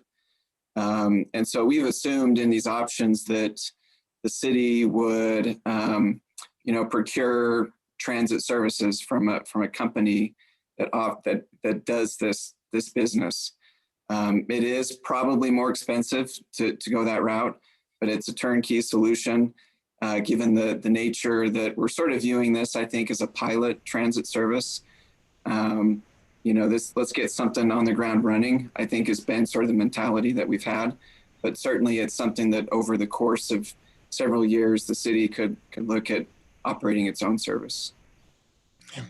Let's gentlemen, go ahead and unshare screen so that I can just see everybody. And Mike, go ahead and share your comments. Sorry for interrupting. Yes. Go ahead, Mike. Yeah. So gentlemen, you've shown little blue dots on there, orange dots, where presumably there are bus stops. Karen and I have often talked about a hotel hopper. So I guess my question is, in our north corridor, or even south of town, where you've got hotels and condos and all kinds of places where we're hoping people will ride public transit as opposed to taking their car. Are those little blue dots the only places where a bus or a van might stop, or can they stop at intermediate spots? Oh, I live, my hotel room is right there. Don't go another half mile. How's that work? Yeah, so that's a great question, Mike. The dots on the map are just not meant to be fully representative of where all the stops would be. But typically you do want to establish stop locations as opposed to what you're kind of describing as what we call flag stops, where you can either flag the bus down or request a stop kind of anywhere along the route.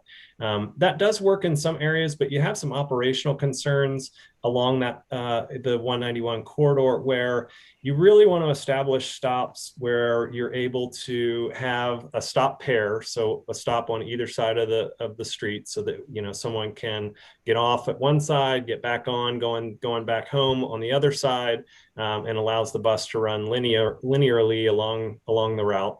But to do that, you've got to have crosswalks. You've got to have safe spots for people to cross the highway. So that's going to be a real challenge there. It's doable in certain parts of town, but throughout your core. But as you head to the north, it does get very challenging. And, as I looked at it, I thought that you're probably going to have to operate everything kind of above 500 there to the north as a one-way loop, in that you would only stop going in one direction, so that you wouldn't encourage people to be darting across uncontrolled, unmarked, no good crosswalks, that kind of thing. So, yeah. So I think some of that lends itself to just establishing stops in key areas, really out of pedestrian safety. Yeah, well, thank you. I wonder how long it would get all the way around the loop. I mean, if you just, I can imagine me getting on and, oh, I want to go downtown. Well, you have to go all the way around up to the river and back, sir, kind of thing.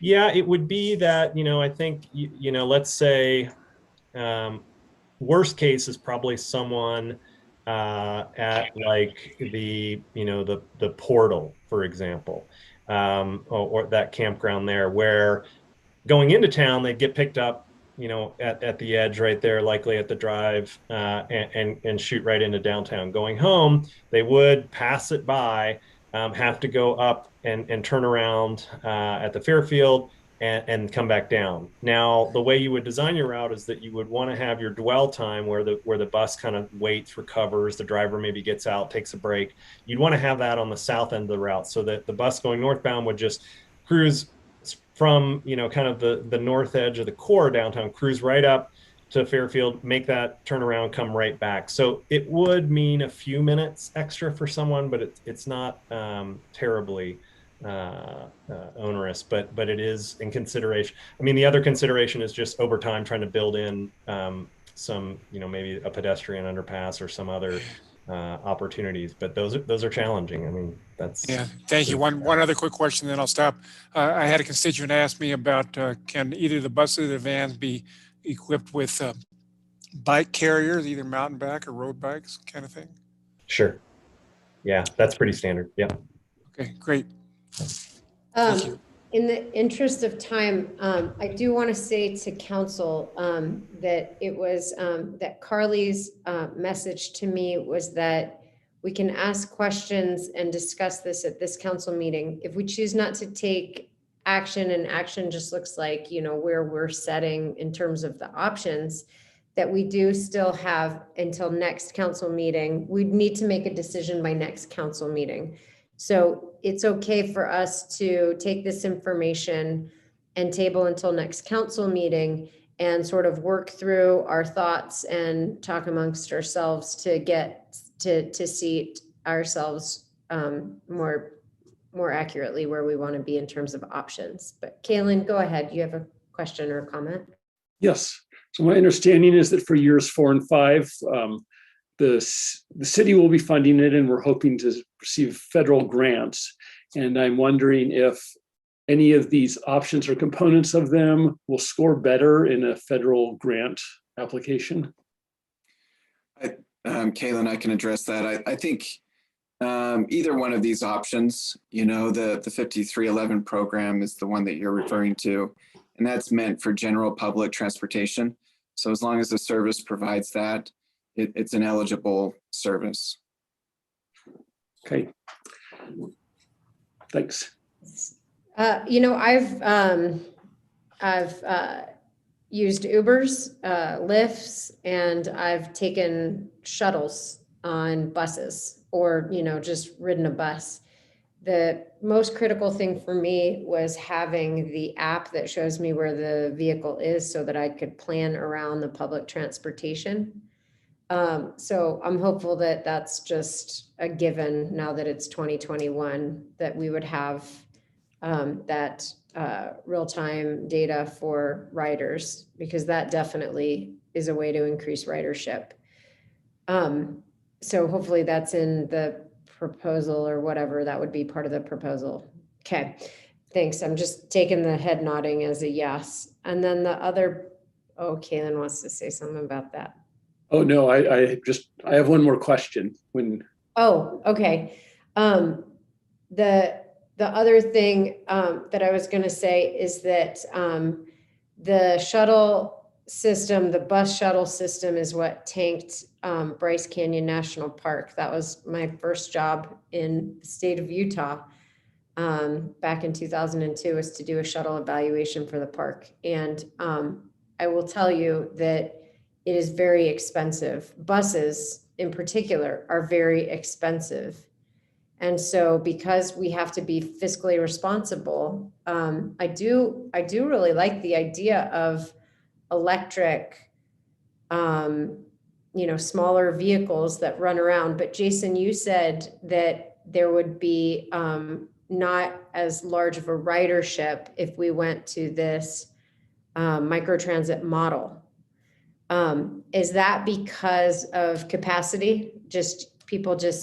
There only so many people can be serviced, or is it because of, do you think people don't like to ride that kind of transportation? No, I mean, it's highly convenient. People like it. And it's not so much a capacity issue of the vehicle. You can have microtransit service operated with 10 or 15 passenger vans, or even a little larger. It really is about just the calculation that when I talk about geometry, it's like, the distance and pairing of where people are going. You're trying to match those in real time, so there's some inefficiency built into that. So just the number of people that can be carried per hour per vehicle is lower than fixed route, because fixed route operating on a linear route can group trips, group people together efficiently.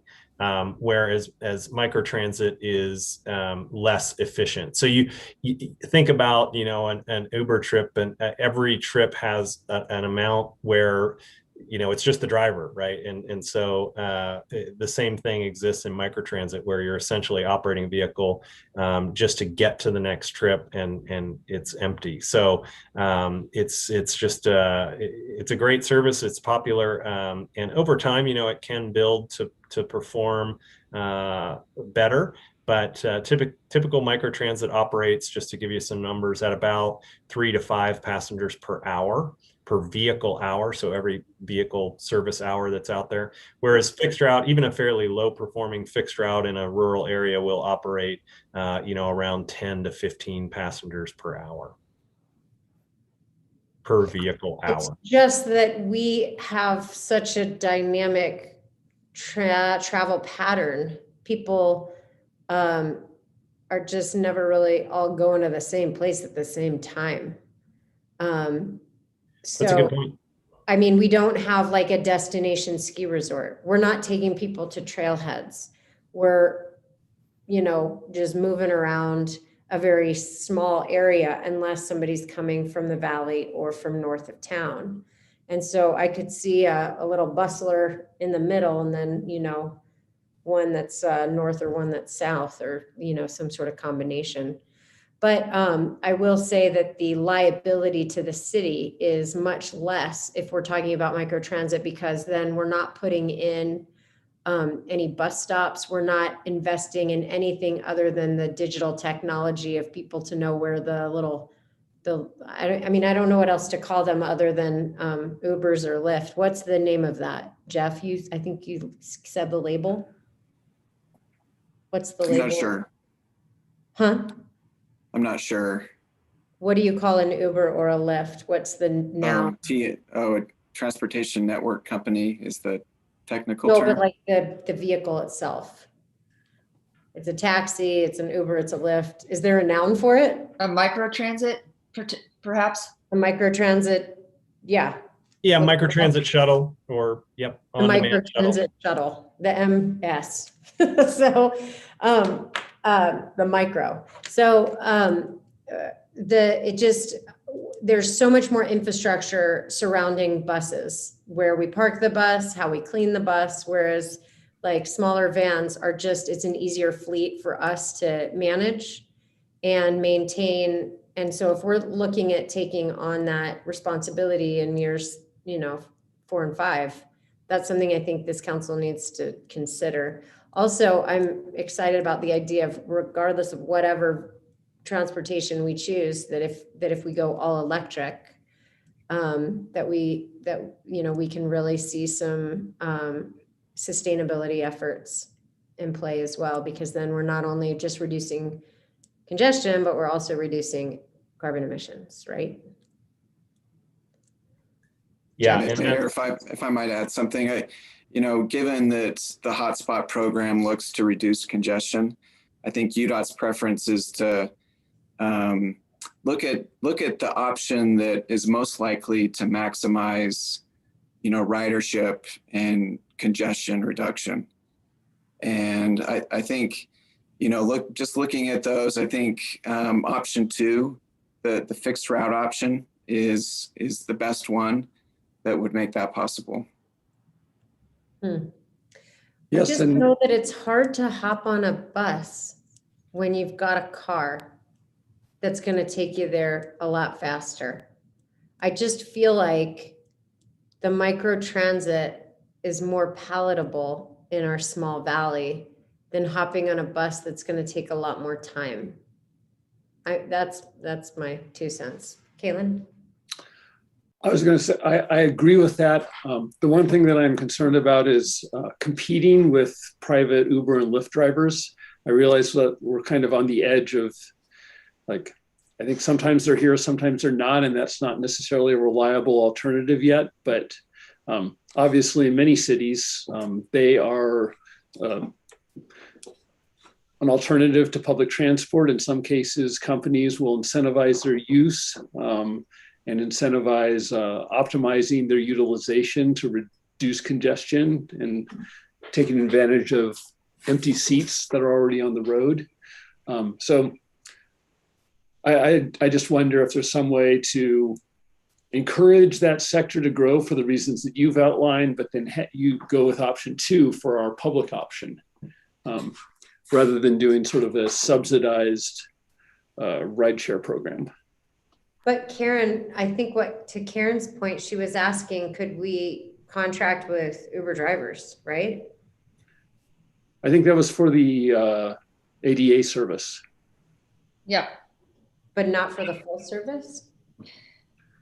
I mean, that was in regards to the ADA. I wondered if we could have a hybrid where we subsidize for certain income groups or other needs as well. I don't know. What would it cost to subsidize at 100% full-time Uber drivers or Lyft or microtransit, whatever company? And it wouldn't even be by company, it'd be by driver. This little point, guys, if buses or vans, either one for that matter, get stuck in what's gotten to be a common traffic jam coming into town in particular on the north side at certain hours of the day, if you're stuck there for 2 hours, then obviously an electric vehicle, I drive a Prius, right? So, I mean, I just turn the motor off. I feel really good about it, as opposed to a diesel bus sitting there with its motor running, taking 2 hours to get into town. That would not feel good. So it's 9:45. Council, would you like to take the next 2 weeks to dig deeper in your thoughts and with each other? And then we reconvene, and maybe I'm wondering too if this needs to be a pre-council workshop where we can hammer some more questions and conversation. Jason, Jeff, and John, Triple J, are you able to meet back with us in 2 weeks? Absolutely.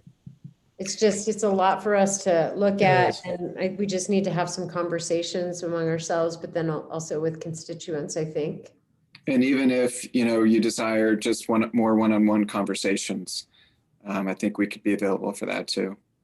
I appreciate that. That's really helpful. Absolutely. Who would we call? Which one of you? Is it Jason that we'd likely call for just digging deeper into this? Yeah. If you feel free, I can be the point contact and happy to coordinate internally with our team, with Jeff and John and anyone else we need to bring in. Awesome.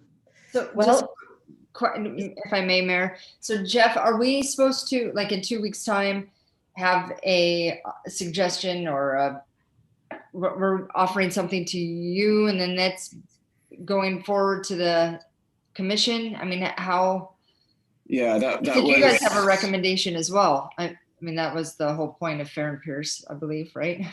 Well, I think we want to come to an agreed upon recommendation, and then ideally that would happen in what we talked about, is that happening in 2 weeks' time, because that would give Monty enough time to prepare materials that would go to the Transportation Commission in May. And we would need to be passing a resolution at that time too. That's what Monty requires for the Transportation Commission. So it'd be a big night for transit, maybe a pre-council workshop where we, discuss the recommendation and we adopt the recommendation as well as our commitment to years 4 and 5. So then at this point, I would entertain a motion to table. I move to table. Thank you, Kaylin. Is there a second? I'll second.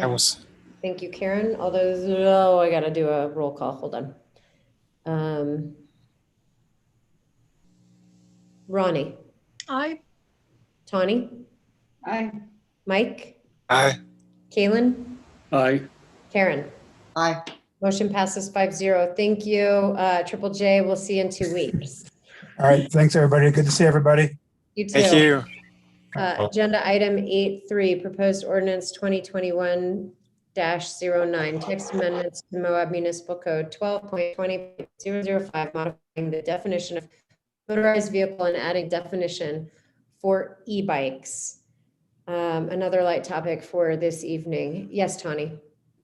Mayor, I would make a motion to table this particular agenda item tonight, especially in light of the letter or the email that we received from Trail Mix and their proposal and their willingness to work on a more comprehensive plan for more of the valley than our plan would entail. I would second that. Okay. That's a motion to table and a second by Ronnie. Kaylin? Aye. Karen? Aye. Tawny? Aye.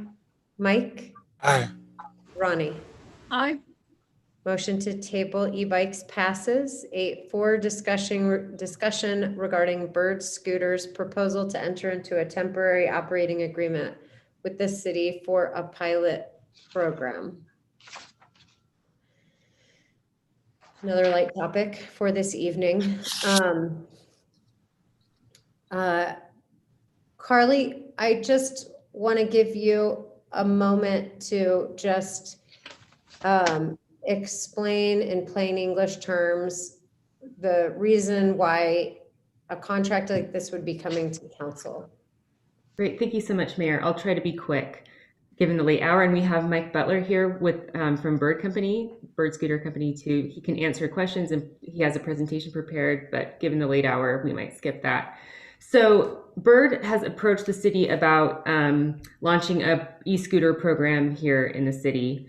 It's about, I think they're proposing at this moment about 75 scooters. It would be a pilot project. And what staff is recommending is that we enter into a temporary operating agreement with Bird or any other scooter company that comes to us for this sort of operation. The other alternative is an ordinance, but we don't want to establish an ordinance right now because that means that anyone who meets the requirements can just launch into the city, right? And we also have no experience really with these scooters, so we might want to use these temporary operating agreements as sort of information for what we want our ordinances to ultimately look like, if that makes sense. The beauty of these operating agreements is they are renegotiable, they're terminable. If it's not working for both of us, we can just walk away. If we feel like they're not meeting their terms or they feel like the city isn't performing like they have in mind. It just gives us that maximum flexibility. This is what other cities have sort of done before they have developed the ordinances, just to have sort of a midpoint scenario while they kind of establish that code. Carly, I'm just going to stop you right there. Mike, welcome to our meeting. Can you answer for me, how long is your presentation? I can race through it in about 6 minutes. 6 to 7 minutes. I can skip a couple of things if we feel like it's more filler than food. So council, I feel like there are a lot of questions in our community about all things scootering.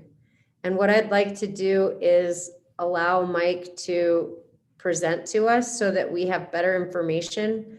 But if you decide that you're not in any position or want to vote on this, I would entertain a motion after his presentation for us to, to take the information we received from him, and Carly, if you want to make any follow-up comments back to our constituents by tabling this as well. I mean, it's not really kicking the can down the road.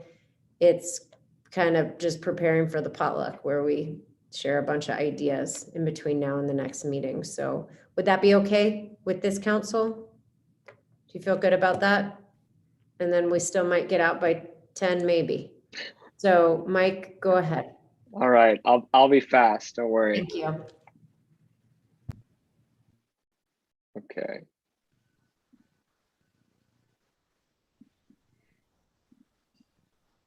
Let me make sure everyone can see this. Yep, it's Okay. good. Thank Excellent. you. All right. So for those that are unfamiliar, we're a dockless electric scooter company. Our goal or our objective when we partner with municipalities is to make cities more livable and bring in a eco-friendly mode of transportation to members of the community. We started this company in 2017. We're the first company in the world to do this wacky idea of shared electric scooters. We saw the first year as really a test for a product fit. That was clearly a success, and now we've seen this service actually permeate into about 160 cities across the globe, which includes multiple continents and dozens of countries. For those that are perhaps unfamiliar with how this would work in Moab, it's fairly simple. If you've seen these in other cities, you walk up to the vehicle, you download our app, you put in your payment information, you go through a series of rider tutorials, and you take it for a ride to get you from A to B. When you're done, you park it in an orderly fashion on the sidewalk. Someone picks up and does the same thing all over again.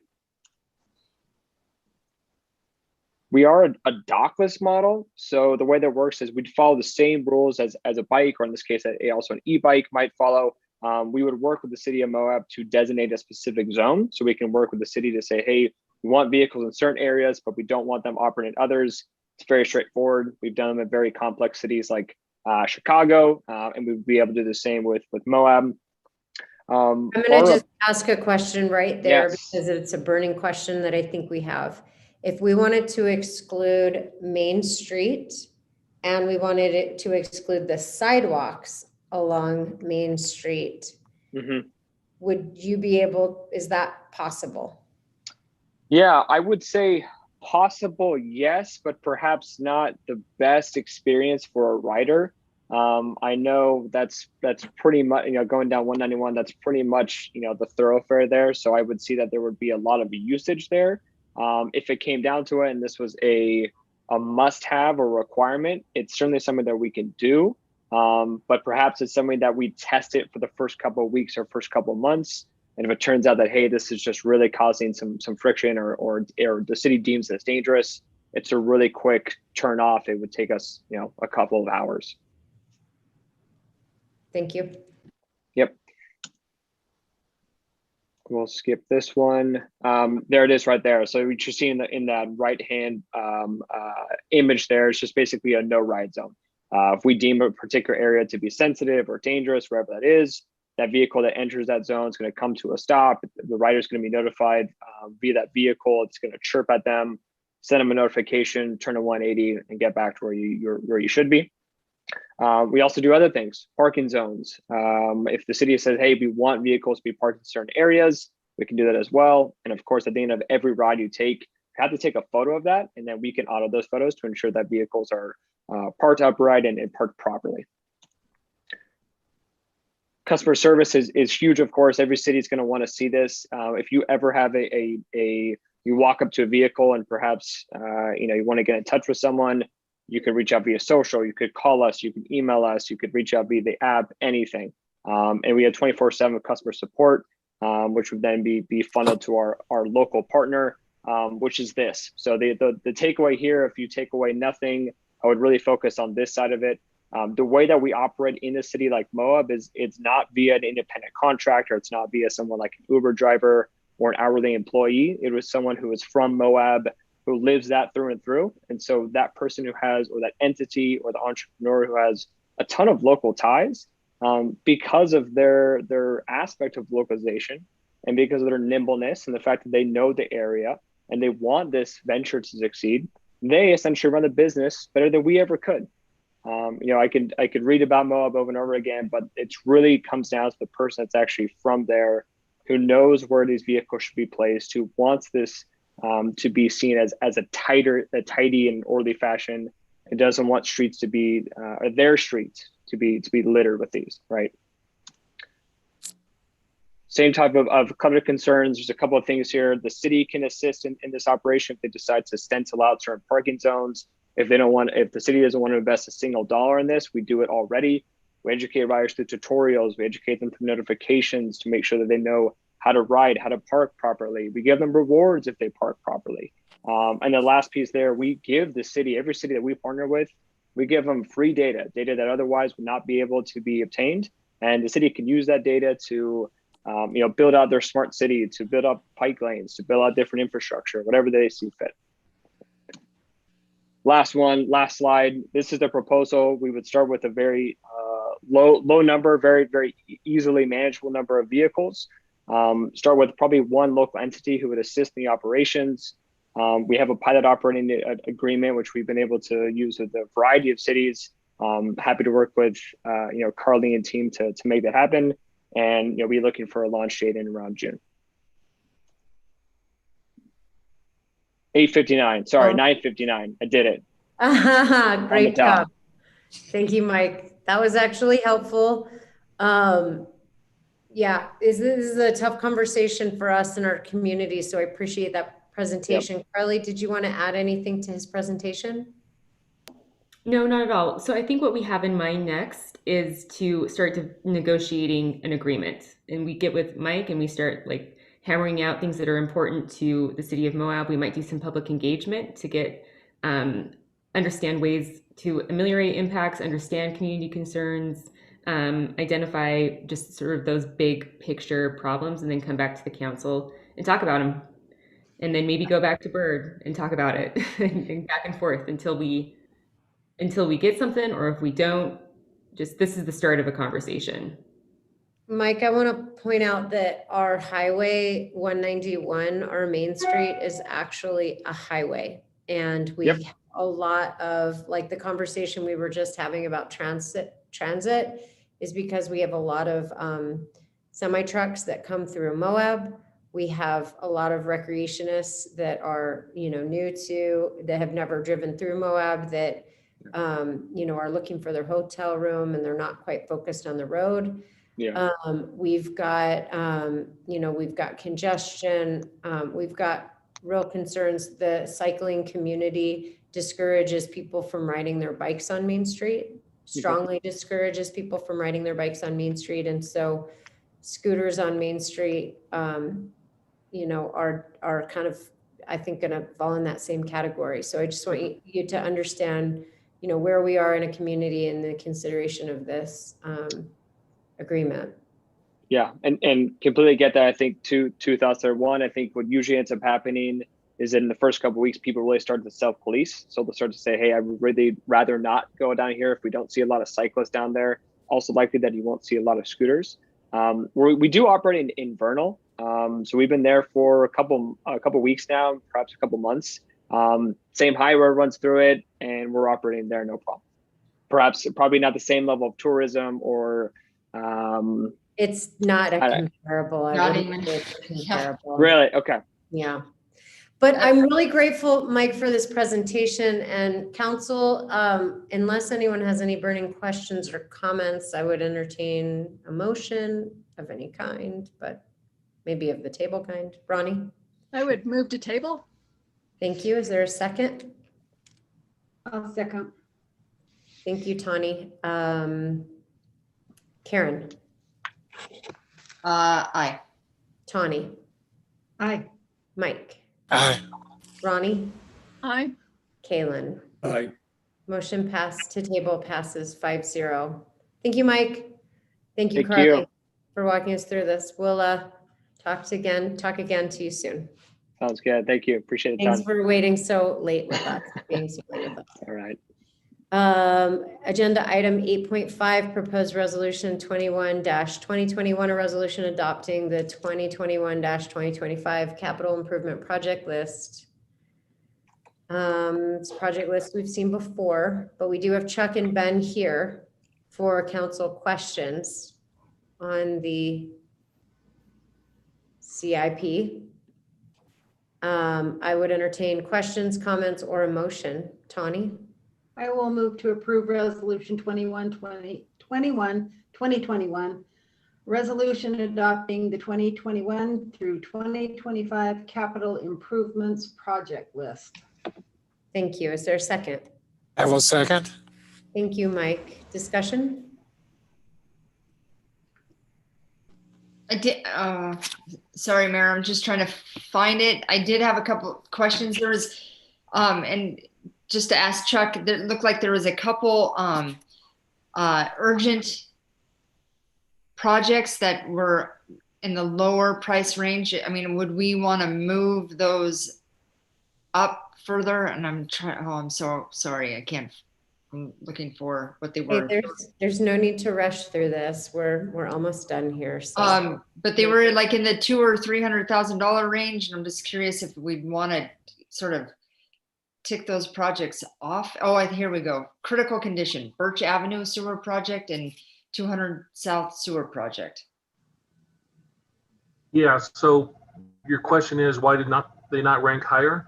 Well, I mean, would we look at trying to bump those projects up higher on the list just because, I mean, it's not a huge outlay and it seems like they are critical. I mean, would we, how does that rank? Yeah, so those projects were identified in the sanitary sewer master plan, and Obi, our superintendent, he agrees those need to be done soon. And what Ben has done is he's broken out projects by fund, and they're very high in the projects by fund. And I think this is a combined across the board of the funds list.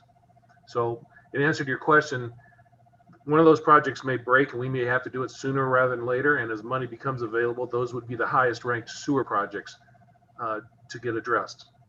A lot of the other projects, have like Cane Creek has sewer, water, storm drain, road. It's a more expensive project, whereas the Birch Avenue sewer project is just sewer.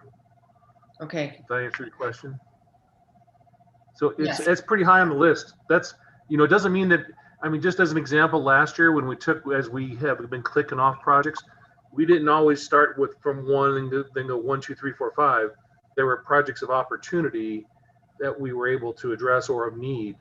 So this list is one that can be, you don't always start at the first one and go down one after the other, if that makes sense. Yes, it does. Okay. Yep. Can you just explain the highlighted in blue items on the list? Why they're highlighted in blue? Yeah, so those projects is the hotspot median parking there. And there were we don't know what that's going to come back from the Transportation Commission, right? But we wanted to score them and stay true to our CIP process. So that's the maximum number that we submitted for the median parking number.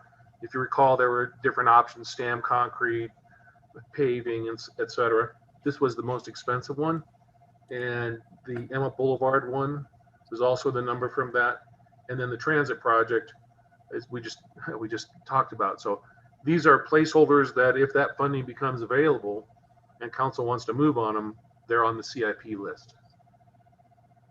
I guess I just have the one question because I'm like seeing the Hawk at Emma, and I'm looking at the unpaved path between the Hawk Light and the connectivity to 100 West. That will be completed. That we've already got a contract in place with the contractor, LeGrand Johnson. That's one of going to be the last activities that's going to happen. Is that once that Hawk is in place and most of the road work is done, they're finishing out the shared use path. that'll be completed. That last 300 feet will be done. We have a contract already, the city does. So that's not on here. That's The bike path will be done, and how about the paving of the road? So will you be able to take a right off of Main Street and head down 100 North? Or I mean, no, 100 there's no road money. No, there's no road money involved there. It's just to have the bike path connectivity from the river down to the Hawk. Then we'll complete the last 300 feet. That'll put you on Emma, then take you down to 100 West. Will it be If dirt? we did, Or will it yeah, be Emma, paved? it's dirt right now. It'll end up just being a dirt, but not as a road. We wouldn't consider it a road. There won't be a road. That will not be road access until council tells us. I remember that was the thing, is that we would not put in a road until council told us to put in a road. And this Emmett Boulevard parking down here was the proposal where we would take the one-way road from the Hawk, take it down to 100 West. And that's the but UDOT wasn't- 408,000? Yeah, and that would be our share, because UDOT had said up to this point that they were not interested in funding Emma Boulevard, but they would potentially fund the parking up there by the churches where we would pick up spaces, but they weren't going to pay for the paving. So this was to pay for the paving of the roadway. Well, the path will be connected when the 191 widening's done, but the roadway won't be in place unless there's funding for it and council votes that in. And so then is that on the CIP list? It is right there, 487,791, 487,791 is down near the bottom. It's like the. So fifth that's one. like if UDOT doesn't pay for it, then we pay for it. Correct. UDOT has said they're not going to pay for the road, just the parking. Correct. So they we're pay not for waiting on UDOT to pay for it. So it's up to us to prioritize that if we choose to do so. Okay. Yeah, and the opportunity might be that if they pay for some of the parking along Emma, that this would be, an incentive for council to do it if money were available. That's, Where's the item that gets rid of the dip in 100 West? Aha. Well, that's in progress. So That's it's we're going forward with that.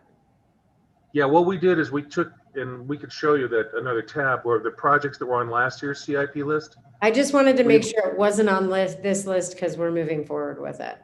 We're moving forward. It's part of the roundabout Okay, at 100, which we're in process on. wonderful. Okay. Any other questions from the council regarding details on any of the items on this list? It might be nice for us if this, if we go ahead and approve this tonight, to figure out a way to message this to the public through Lisa. And I don't know what that means or how that looks, but that way, if somebody's like, man, I've been waiting for Rainbow Drive to get paved since 1989 when it was built. I'm not sure that's true, but I feel like Rainbow Drive was from the 90s. And it's still one of our unpaved roads. Do you know what year that was?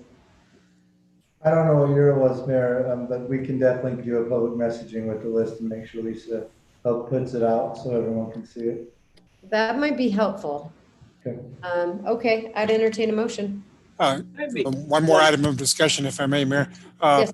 A neighbor of mine mentioned that the federal administration, President Biden, talking about a massive infrastructure plan to spend across the country, and he was asking about what might qualify here, but maybe if that kind of serious money came down from the feds, we could go a long ways towards addressing our $60 million list that you have in front of you there, Chuck. It may take a while, but that would be pleasant to look forward to. We have 2 shovel-ready projects. Yeah, I was going to say there's money coming. It's called RAISE. I'm not sure what the acronym is for, but the applications are due, Chuck, I think late June, early July. June, July. Yeah, you're right. That's one of the programs. I'm not sure that that's the infrastructure bill, but it's another program that kind of think replaces the Tiger grants. Yeah. The only thing that might be associated with that is if we have to, it's often a problem with the feds is they have a different level of environmental review. Otherwise, we have 2 shovel-ready projects ready to roll that are multi purpose projects that I think will fit some of those infrastructure funds. We just have And to those see what. two projects are We're- Cane Creek, south. Cane Creek and 100 South Green Infrastructure Project. We're potentially a long ways from that infrastructure bill passing, so we could sit here all night and spend that money. Mayor, you already have a motion on the table by Tawny and seconded by Mike Duncan. Oh, thank you. There's also the American Rescue Plan money that we're going to be discussing how that's going to be spent as well. Okay, So, thanks everybody. Appreciate it. yeah. Thank you for the reminder of the motion. Joel, what would I do without you? I'd call for a motion is what I'd do. All right. Hold on, let me get the. Okay, I'll call for the vote. Kaylin. Aye. Mike. Aye. Karen. Aye. Ronnie. Hi. Tawny. Aye. Motion passes 5-0. Tawny, is there a motion to approve the bills against the city of Moab? There is. I have motion to approve the bills against the city of Moab in the amount of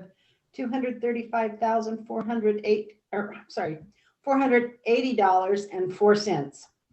Is there a second? I'll second. Thank you for that second. I will call for the vote. Kaylin, Aye. Karen, Aye. Tawny, Aye. Mike, Aye. Ronnie. Aye. Motion passes 5-0. Is there a motion to adjourn? Not all at once. Yes. Is there a second? I so move. Second. All those in favor? Aye. Aye. We are now adjourned. Thank you all for a good meeting. That was a lot. Thank you. That was a big Aye. cheeseburger. Thank you. Thanks Have a- everybody.